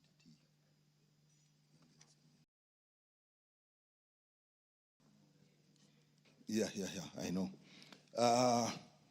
We propose that clause 28 be amended as in the order paper. In A, we replacing the word parties to a marriage and replacing the word intended parents. Again, the reason there is basic. If you want party to a marriage, then you are limiting it to only married people. If you say intended parents, then they could be a couple but not married. I hope the word couple does not imply legal marriage. Then in B, there is need for a contact person, and therefore, if you have surrogacy, then the person involved should indicate who the next of kin is. So that is made clear in that clause. Now, justification to cross-reference to the name of the child born through, basically here, the issue is if the person who provided the ovum, if the ovum and the egg that is used in surrogacy are such that those people who produce them are not linked to the surrogate parents, then when the naming of the parentage of the child comes, it should not be automatic that the people who intended to have the child will have it. They will need a court order. And the reason for that, if the sperm or the ovum is with somebody who is related to the child later on, then obviously the child has a genetic link, and therefore the committee's position is that it is safer. If on the other hand they are not, then the committee is of the view that these are people who can... Dr. Nyikal, I know you are a medical doctor, and you want to make it simple, I mean, for all of us to understand. No matter how much you explain, we may not understand. So when you go to the trust that the bill has been debated, the fact that the committee has done a lot of work on it, and now we are in the committee of the whole house, if you can just make it brief so that we can make progress. What is out of order, Honorable Millie Odhiambo? Thank you, Chair. I'm actually just trying to make your life a little more difficult based on what you've just said. If you notice, the proposed amendments in clause 28 are quite a number. And I agree with all of them except one. So when we move all of them, if we move all of them together, it will deny me the opportunity to oppose the one that I wanted to oppose. So I would wish to request that in relation to this one, that we move them by sub-clauses. Because there are sub-clauses I agree with, but there's a sub-clause I don't agree with. That is okay, Honorable Mili. So you'll give the House an opportunity so that we are able to propose the question for the purpose of debate. Then when we get to that particular, you can identify it and see whether the House will agree with you. So I would like to give a chance to the Honorable Chair to finalize. Then I put the question, then we can look for how to assist the Honorable Mili Odhiambo. So if you can finalize, Honorable Dr. Nikal. I think the only one that was coming, another justification, that the persons entering into surrogacy agreement shall only receive benefits as a consequence of surrogacy and not process of surrogacy. Now, there what was the deletion was intended, there's an issue of whether people will go into surrogacy for commercial reasons. And therefore, in our view, that should not be encouraged. But if, because of surrogacy, they do need some material support, some financial support because of the process, then that should be allowed. I think that is what the last justification there has.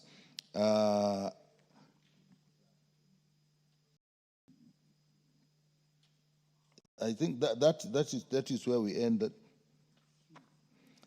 And this is talking about, this is actually referring all to the conditions of the surrogacy. Now, I think there's the last one, which is to protect the fetus as the intended parents do not have control over surrogate actions, which means once you have gotten into surrogacy and conception has occurred, you see in 8, into it, we'll say surrogacy agreement may indicate the terms of the agreement, including terms prohibiting the surrogate mother from partaking of alcohol, smoking, using prescribed drugs. And so it means they go into surrogacy, but now you are putting conditions to them because you need that to protect the child who is inside. So that is what means. So then I would hear what the particular issue, Honorable Milia's issue, then we can have discussion over it. That is okay. Honorable members, I propose the question that clause 28 be amended as proposed by the Chair Health. Honorable Mili Odhiambo. Thank you, Chair. Chair, I wish to support the proposed amendment by the committee chair. And upon reflection, actually, where I wanted to oppose, I've seen the wording is wording I could live with, because my concern was in relation to something that when we were debating this in the last parliament, Honorable Joyce Lay indicated that when she had her own child, she was forced to go to court to get a court order. And I think that's really demeaning for a person who is struggling so hard to have a child. Not many people are that brave to manage to go to court. So I think the wording that is provided here is sort of midway, because it says a person may apply to the High Court for any necessary orders on matters relating to the validity of a surrogacy agreement. So it presupposes that there may be a dispute. So it is not mandating. Which clause is that? Because we are from 1 to 10, actually. That is 6. 6, okay. Sorry, by inserting a new subclause immediately after new subclause 5, which is a new subclause 6. Okay. So that is a proposed new subclause 6 of the same 28. So, but otherwise, I think one of the things that was of concern for me on the heading, other than the 28 that we have deferred that also protects the surrogate, I see that there is also quite a bit of protection of the surrogate in this part, which is, I would want us to have a balance of protecting intended parents, but also protecting the surrogates. Noted. So I support. Thank you. Okay, I think we can make progress.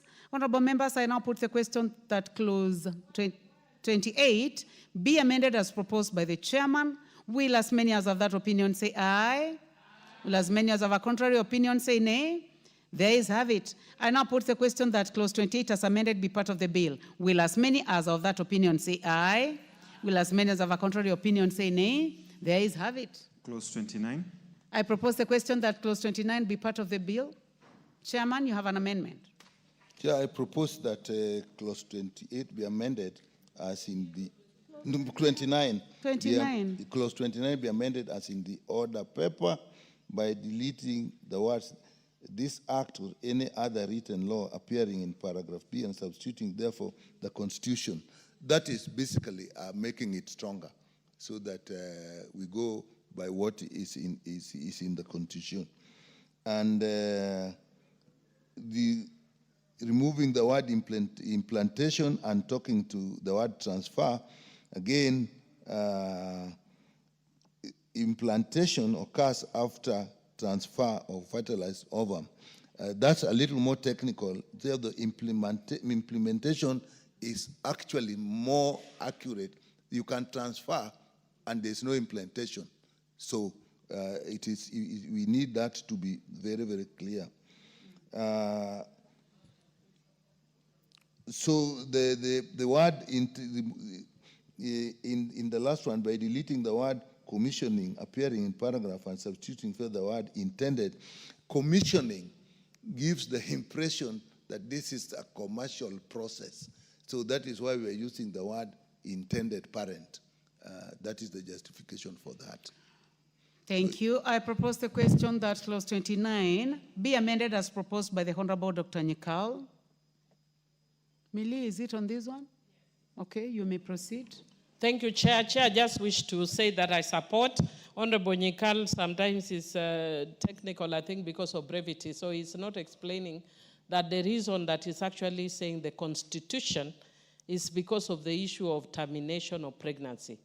Again, because some people want to dwell on issues which are on the issues of abortion.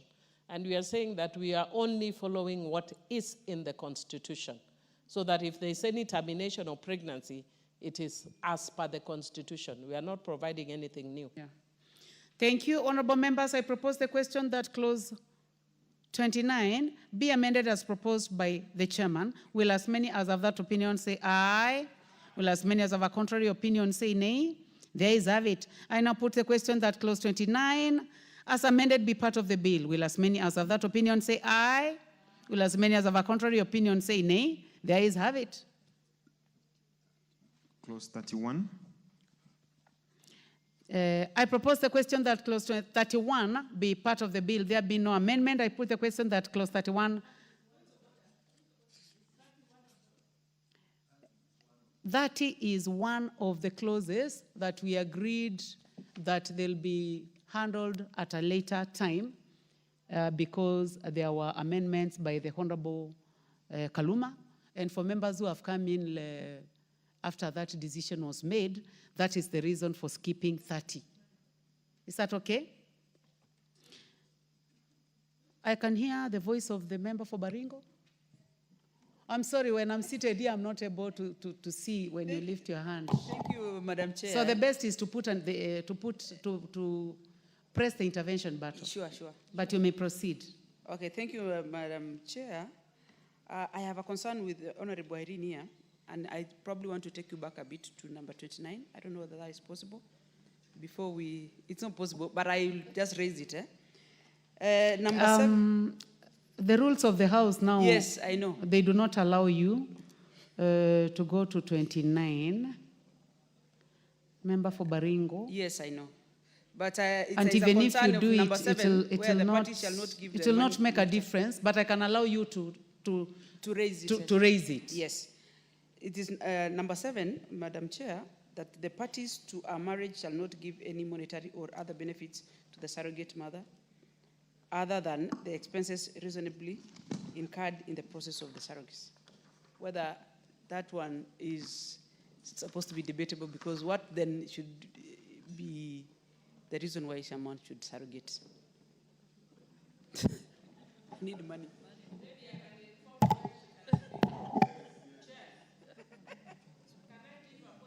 Members, it's completely out of order. I could do it when I'm not seated where I'm seated now. I will be able to encourage that debate. Unfortunately, I cannot go to clause 28. Who do you want to inform?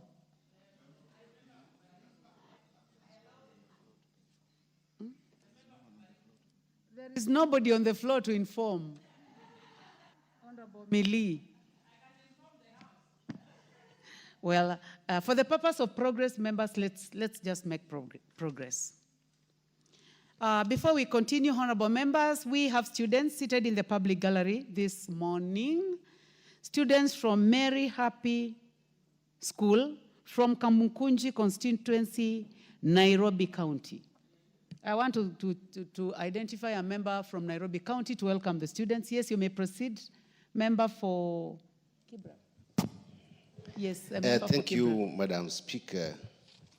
I want to take this opportunity as a member of Kibra, which is in Nairobi constituency, to welcome these students in this August house.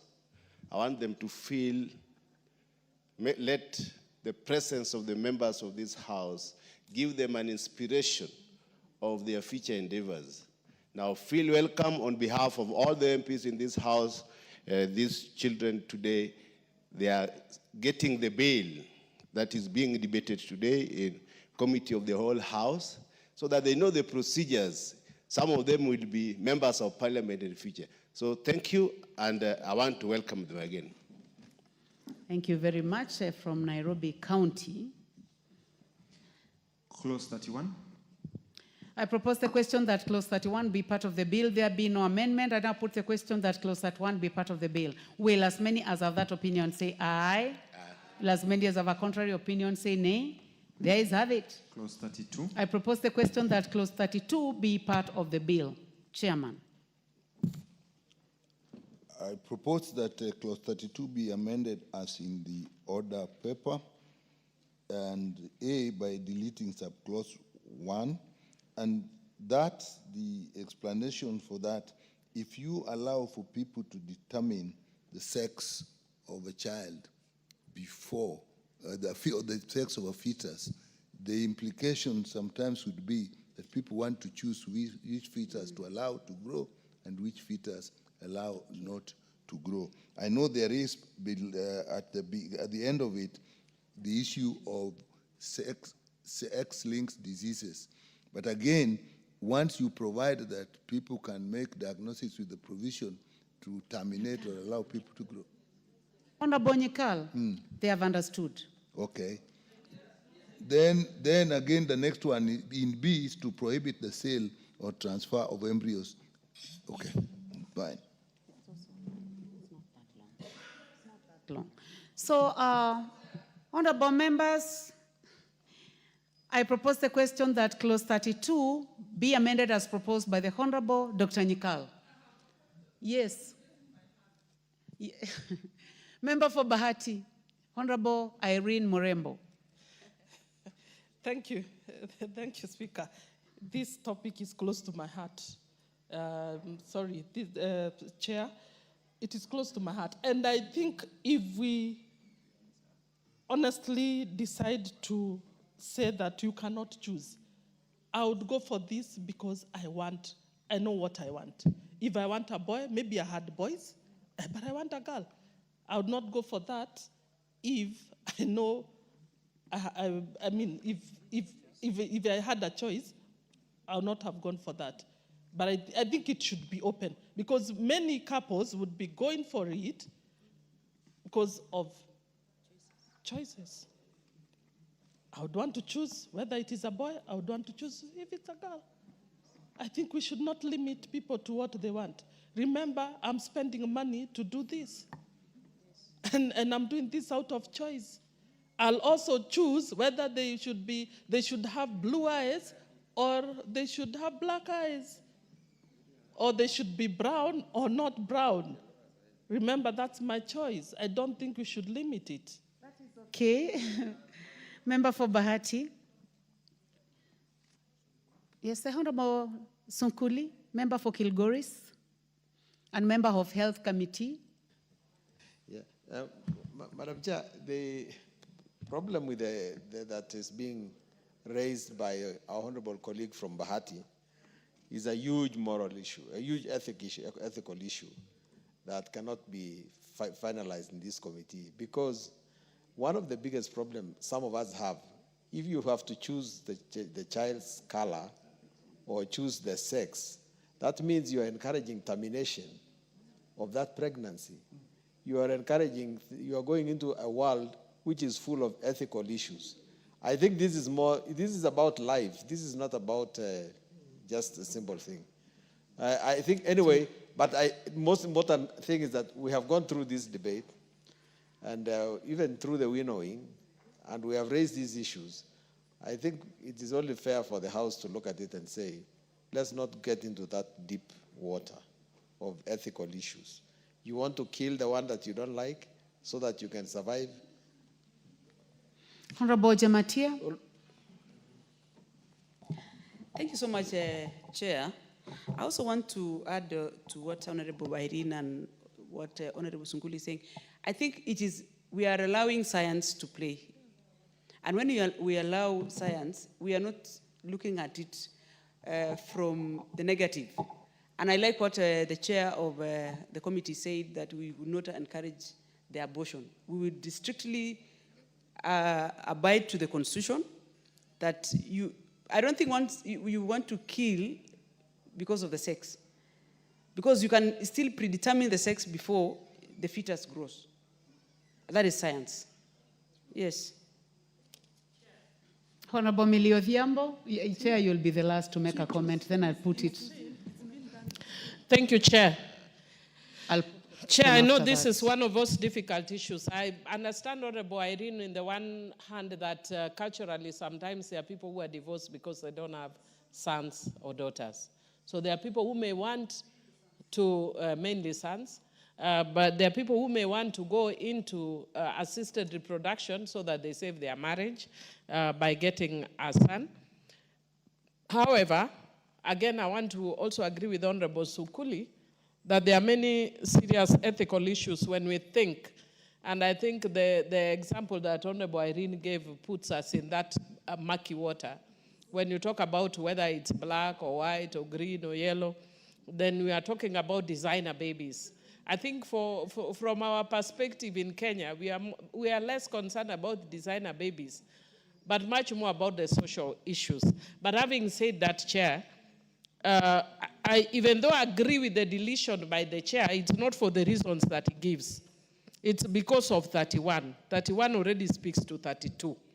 So, but it's not because what 32 says is a person shall not knowingly provide, prescribe, or administer anything that shall ensure or increase the probability that an embryo shall be of a particular sex. So it is actually, he's actually saying the opposite of what this says. But if you delete it, if 31 was not there, then you are supporting Irene. But 31, 31 still opposes Irene. So otherwise, I support you, Chair. But for the reason that it's already catered for in 31. Okay, Chairman, you can make your comments brief so that we push the question. If I take Honorable Millie's point on 31 and 32, but if we come back to the moral issue, because we have to realize that even when this bill is in effect, people will still raise these issues, and therefore we would want to have a very sound basis for what we are saying or doing at this point. Now, if you say you want to make a choice, and then you are not committing abortion or killing somebody, you must go then to the definition of when life starts. And in our Constitution, life starts as conception. And conception means implantation. Now, if that would mean you will have then to go to that level, and once they have been implanted, now you then want to terminate, that now will be termination. So then constitutionally, we'll still be in order. We'll still not be in order. Well, honorable members, I now put the question that clause 32 be amended as proposed by the honorable chairman. Will as many as have that opinion say aye? Will as many as have a contrary opinion say nay?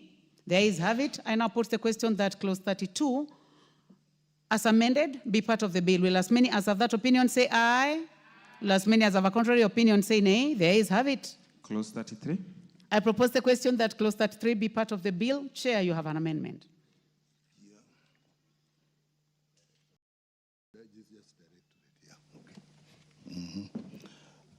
Chair, I propose that clause 33 of the bill be amended as in the order paper. And this, as I said earlier, is just because we have deleted or removed the issue of directorate, you have a council. So everything therefore in the past in A refers to what is in the is already we have agreed on that. Wherever there's a directorate, we'll then replace with the word council. Yes, I think that decision the House has already made. Yeah. Honorable members, I propose the question that clause 33 be amended as proposed by the Honorable Dr. Nikal. I do not see any interest in this. So I put the question that clause 33 be amended as proposed by the chairman. Will as many as of this opinion say aye? Will as many as our contrary opinion say nay? The ayes have it. I now put the question that clause 33 as amended be part of the bill. Will as many as of that opinion say aye? Will as many as of a contrary opinion say nay? The ayes have it. Clause 34. I propose the question that clause 34 be part of the bill. Chairman. We propose that clause 34 be amended as in the bill, and again, in 1, the justification again refers to... Chairman, you propose that that clause be amended as in the order paper. As it is in the order paper. Yeah, since in the order paper, and the justification in 1 is because that is related to the council that we are already dealt with. And the other one, to the age, we're just conforming to consent to age or in conformity with the age to marry.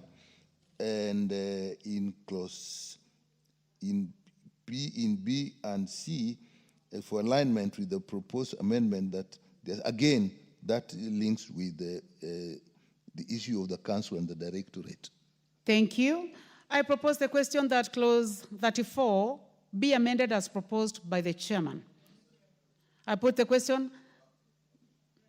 Yes. I now put the question that clause 34 be amended as proposed by the chair. Will as many as have that opinion say aye? Will as many as have a contrary opinion say nay? The ayes have it. I now put the question that clause 34 as amended be part of the bill. Will as many as have that opinion say aye? Will as many as have a contrary opinion say nay? The ayes have it. Clause 35. I propose the question that clause 35 be part of the bill. Chairman. I propose that clause 35 be amended as in the order paper. Again, this is in relation to the functions of the council instead of the directorate. Thank you. I propose the question that clause 35 be amended as proposed by the chair. There be no interest, and I put the question that clause 35 be amended as proposed by the chair. Will as many as of that opinion say aye? Will as many as of a contrary opinion say nay? The ayes have it. I now put the question that clause 35 as amended be part of the bill. Will as many as of that opinion say aye? Will as many as of a contrary opinion say nay? The ayes have it. Clause 36. I propose the question that clause 36 be part of the bill. Chairman. I propose that the clause 36 be amended as in the order paper. Again, it is for the same reason that now we have to replace the word directorate with council. Thank you. I propose the question that clause 36 be amended as proposed by the chairman. I now put the question that clause 36 be amended as proposed by the chair. Will as many as of that opinion say aye? Will as many as have a contrary opinion say nay? The ayes have it. I now put the question that clause 36 as amended be part of the bill. Will as many as have that opinion say aye? Will as many as have a contrary opinion say nay? The ayes have it. Clause 37. I propose the question that clause 37 be part of that clause 39 be part of the bill. Will as many as have that opinion say aye? Will as many as have a contrary opinion say nay? The ayes have it. Clause 40. I propose the question that clause 40 be part of the bill. Chairman. Chair, I propose that clause 40 be amended as in the order paper, and once again, it is because we have deleted the directorate and replaced with the council, so that's to align it. Thank you. I propose the question that clause 40 be amended as proposed by the Honorable Dr. Nikal. I now put the question that clause 40 be amended as proposed by Dr. Nikal. Will as many as have that opinion say aye? Will as many as have a contrary opinion say nay? The ayes have it. I now put the question that clause 40 as amended be part of the bill. Will as many as are of that opinion say aye? Aye. Will as many as are of a contrary opinion say nay? The ayes have it. Clause 41. I propose the question that clause 41 be part of the bill. Chairman. I propose that clause 41 be amended as in the order paper, and once again, Chair, is because we have to replace directorate with the word council. Thank you. Thank you. I propose the question that clause 41 be amended as proposed by the chair. I now put the question that clause 41 be amended as proposed by the chair. Will as many as have that opinion say aye? Will as many as have a contrary opinion say nay? The ayes have it. I now put the question that clause 41 as amended be part of the bill. Will as many as have that opinion say aye? Will as many as have a contrary opinion say nay? The ayes have it. Clause 42. I propose the question that clause 42 be part of the bill. Chairman. I propose that clause 42 be amended as in the order paper, and in A, Chair, again it has to do with the same reason for ward and council. And in B, we just replacing the word, adding the word authorized member. So that is to do with the inspection. And in 2, again, once again, to get rid of the word directorate as before. Thank you. I now propose the question that clause 42 be amended as proposed by the chairman. Honorable Cynthia Moge, member for Nandi County. Honorable Chair, I want to support the inclusion of the word authorized. With it, as it was saying any, was very dangerous because any means anything and anyone. The authorized statement or word included makes it more rigid so that it can be able to control what happens in that particular licensing. Thank you, Chair. Thank you, honorable members. I now put the question that clause 42 be amended as proposed by the Honorable Dr. Nikal. Will as many as have that opinion say aye? Will as many as have a contrary opinion say nay? The ayes have it. I now put the question that clause 42 as amended be part of the bill. Will as many as have that opinion say aye? Will as many as have a contrary opinion say nay? The ayes have it. Clause 43. I propose the question that clause 43 be part of the bill. Chairman. Chair, I propose that clause 43 be amended as in the order paper, and in A, the justification is that in the marginal notes, we are inserting the word and embryos immediately before the word gametes, because that actually refers to both embryo and gametes. And then the second one, the justification is to separate the license for storage for gametes and those for embryos, as both require different conditions of storage. So you cannot have the same conditions for them. And for the last one, the embryos and the gametes shall be stored until they perish, owing to the sanctity of the right of life. Again, what we are doing is, because of the sensitivity of this, we do not want to interfere with the embryos and gametes.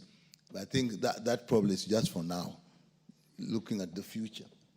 Thank you, honorable members. I propose the question that clause 43 be amended as proposed by the Honorable Dr. Nyikal. I do not see any interest in this. I now put the question that clause 43 be amended as proposed by the Honorable Chair. Will as many as have that opinion say aye? Will as many as have a contrary opinion say nay? There is have it. I now put the question that clause 43 as amended be part of the bill. Will as many as of that opinion say aye? Will as many as are of a contrary opinion say nay? There is have it. Clause 44. I propose the question that clause 44 be part of the bill, Chairman. Again, 44, I propose that clause 44 be amended as in the order paper. And again, the justification, as we had said earlier, is the issue of the council and the directorate. We are just replacing the two words to harmonize the whole bill.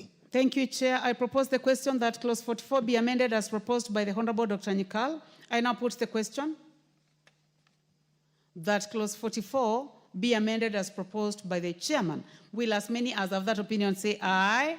Will as many as of a contrary opinion say nay? There is have it. I now put the question that clause 44 as amended be part of the bill. Will as many as of that opinion say aye? Will as many as of a contrary opinion say nay? There is have it. Clause 46. Clause 46, I propose that clause 46. What happened to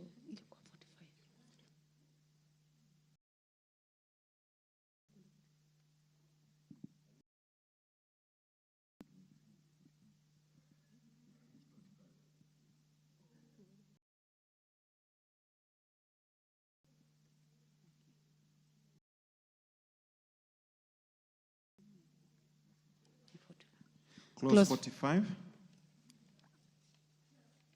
Yes, Honorable Irene, member for Bahati. Sorry, I hope I'm not taking you back, but I'm trying to look at this bill, and I'm wondering, when you license this, say hospitals or whoever is a licensed doctor, is there any chance that I may have my embryos stored and they sell without my authority? Is there a clause trying to protect my embryos?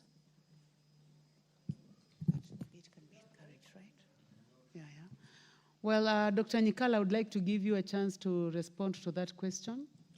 We actually have a provision that nobody can handle any embryo without consent of the owner of the embryo.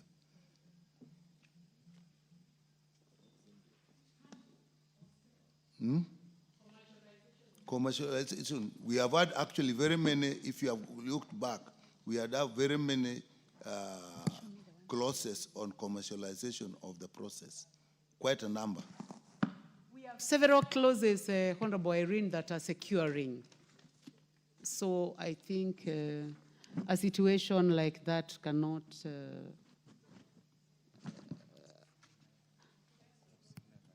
happen. Look at from clause 11,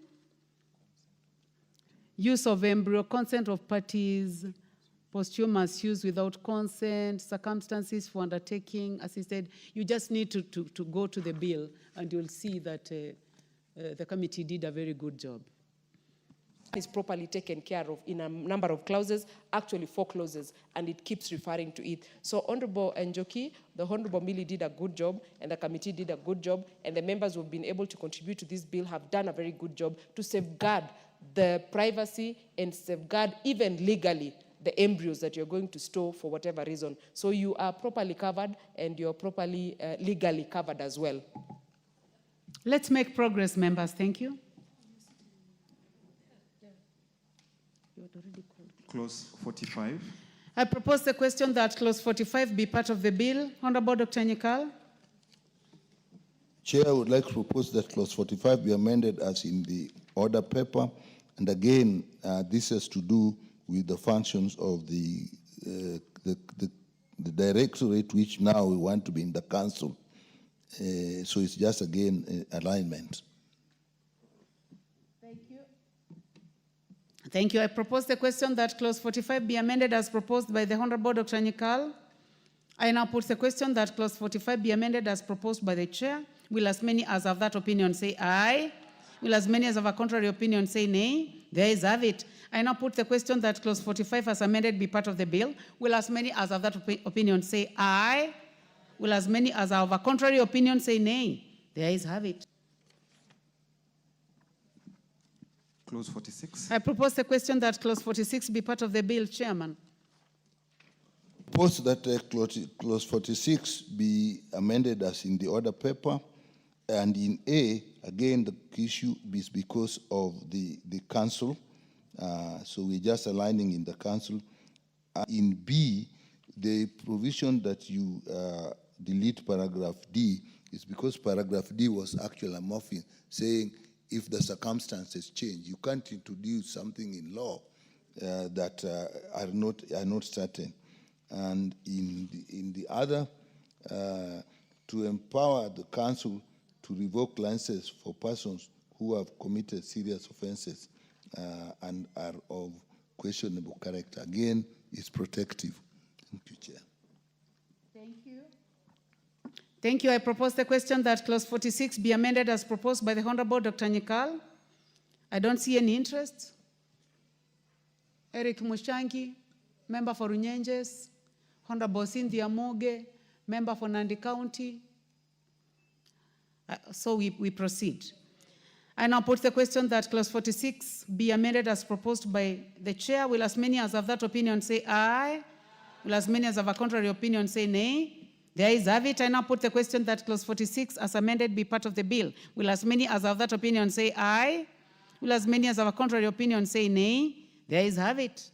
Clause 47. I propose the question that clause 47 be part of the bill, Chairman. Again, I propose, Chair, that clause 47 be amended as in the order paper, and once again, is to do with the functions of the directorate and the council. So basically, we are just harmonizing with that change that we had already made. I propose the question that clause 47 be amended as proposed by the Honorable Dr. Nyikal. Honorable Cynthia Muge. Honorable Chair, I support the conformity that has been proposed by the Honorable Nyikal, but Chair, allow me to state my discomfort regarding to provision on 47B, where it's talking about the application, if the council refuses to give you a license, you can then apply as an appeal to the cabinet secretary. My discomfort, Honorable Chair, was the council is made of very competent and skilled people in that sector. And when the council refuses, it gives you another leeway to apply to a cabinet secretary whom most of the time, Honorable Chair, is not a medic and probably is not conversant with what happens. This is quite uncomfortable for me, and I think I have been able to state that. And I just wanted to bring it to the attention of the chair and probably the honorable members so I can be able to see what happens to it, because I feel like it's not very good in terms of professionalism. Chairman? Chair, as that may be true, and it actually appeals to my feelings as well, but what we have before me did not include it. So you can guide us if at this time we can make an amendment on that part. Why are you saying that you cannot? Because we were basically, for what we had said, that is 47, and we have dealt just with 47.1. Let me see, because I don't think we have covered that. So if you are going to do that amendment, can I do it now? Because what we did was 47, where the director refuses to issue a license, the cabinet secretary may make such amendments. Well, if an amendment is made, if it's in process, I can accommodate it. And then we have to say, where do we make the appeal?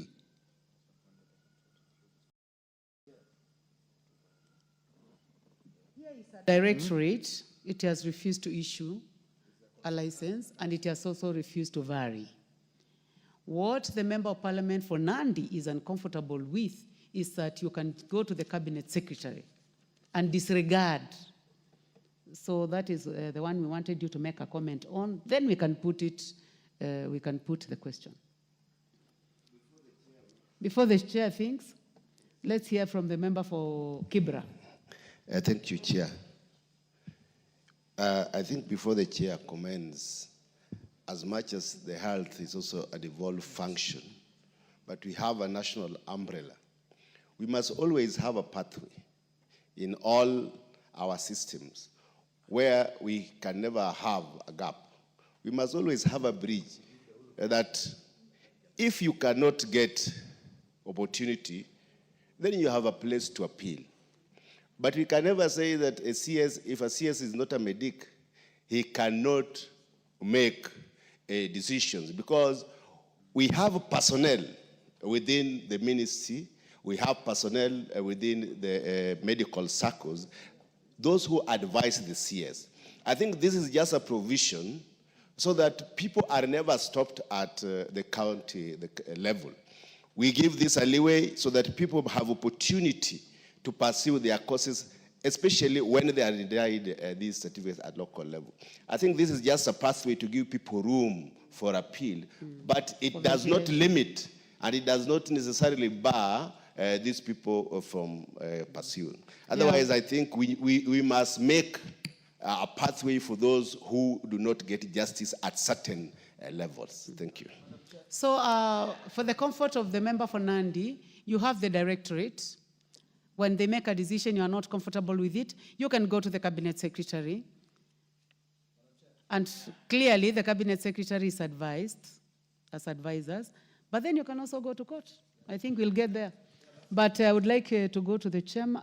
Can we go to member for Kilgore? Then we say the cabinet secretary may make such determination on the review as they deem fit. I think it would be prudent then to leave it to the High Court. But still, even if you have the cabinet secretary and they are arbitrary, you still go to the High Court. But I think it's one of those areas we should have deleted. And she started by saying that she was not opposing, unless you're opposing now. Member for Nandi.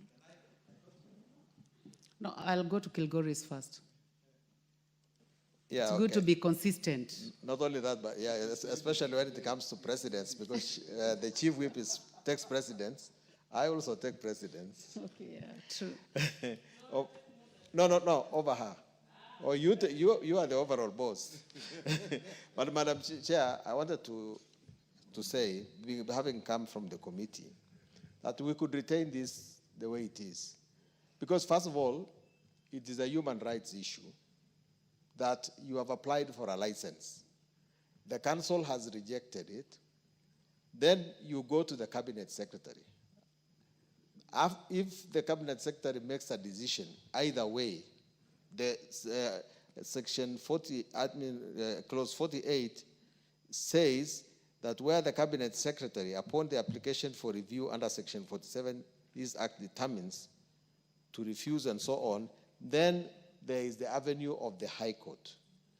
And what was more consoling to me, again, being a member of the Delegated Legislation Committee, is that these things that the Cabinet Secretary will do must be part of the... Be amended as is proposed in the order paper. And again, Chair, this is because we have to harmonize with our decision to remove the directorate and replace it with the council. Thank you. I propose the question that clause 49 be amended as proposed by the chair. I now put the question that clause 49 be amended as proposed by the chair. Will as many as of that opinion say aye? Will as many as of a contrary opinion say nay? The ayes have it. I now put the question that clause 49 as amended be part of the bill. Will as many as of that opinion say aye? Will as many as of a contrary opinion say nay?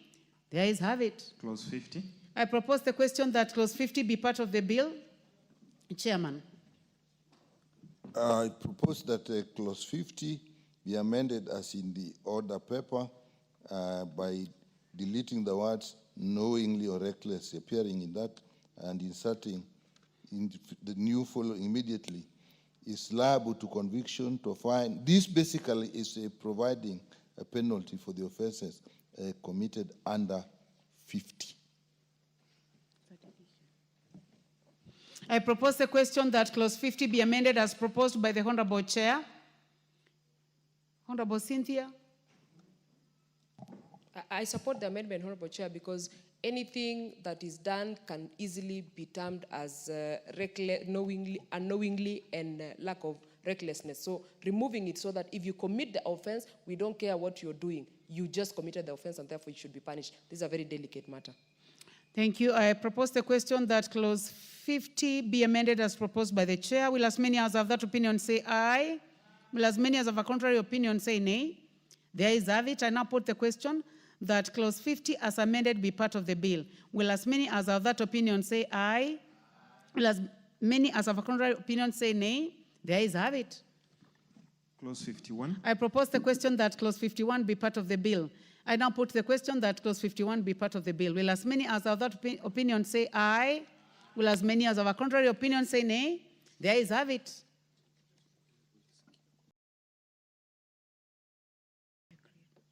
New clauses.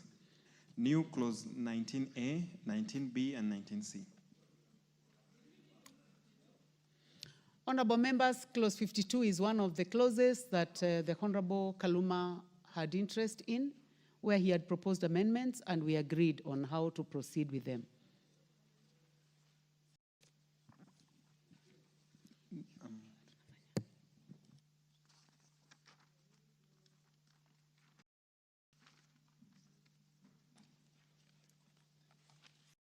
New clauses 19A, 19B, and 19C. Is required for optimum and possible success of the transfers. And 19C,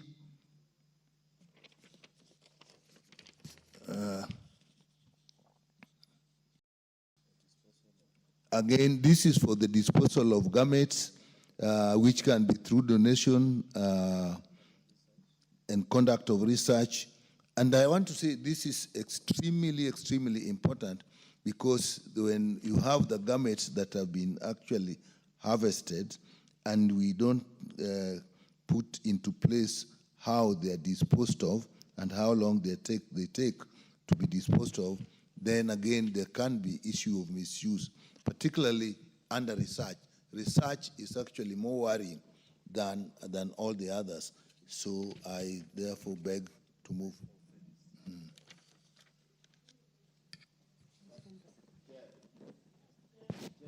Thank you. Honorable members, let me propose first. Yes, I propose the question that new clauses 19A, 19B, and 19C be now read a second time. I see interest from the member for Kibra.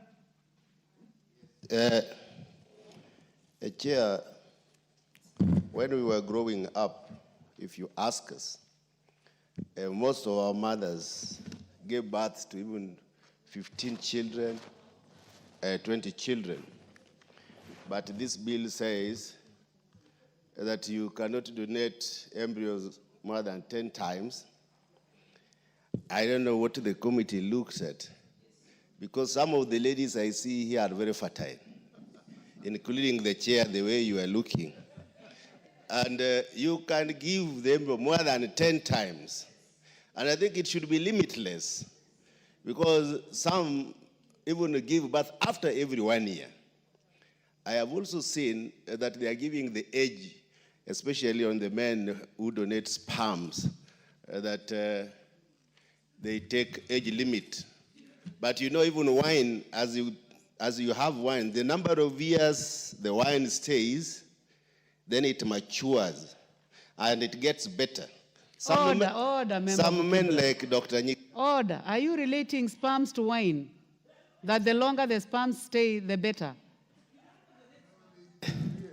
I know this is a reproductive, assisted reproduction. It is an analogy that I'm giving, because some men are very productive even at 70 years. Even my brother here, Dr. Nikal, if you look at him. So let us not limit the age, although I support the bill. Thank you. Well, this is a house of debate. Yes, a member for Baringo County. Wait, we give you a mic. Thank you, Madam Chair. I also want to support this bill by, I am supporting generally the bill, but on clause 19A, I am with Honorable from Kibra that you do not limit. First of all, it is a wish. The member for Kibra is called Honorable Orero. Honorable Orero is also my friend, Madam Chair. For me, I want to speak, my mother has more than, we are in our home, we are more than 14. Literally, we are actually beyond what the committee is trying to restrain here. And I know women who have up to 18 children. So this is not debatable. I think the committee should just let free the number of how many eggs I can donate. Sometimes, due to genes, we can allow eggs because some genealogy are better than others. Somebody and many people would probably want to have children from one lineage and one gene because of many things and variety, probably resistance and age, height and all many other factors. So these are things that should be considered when dealing with such bills. And it should be free. We were given the power to procreate and to produce.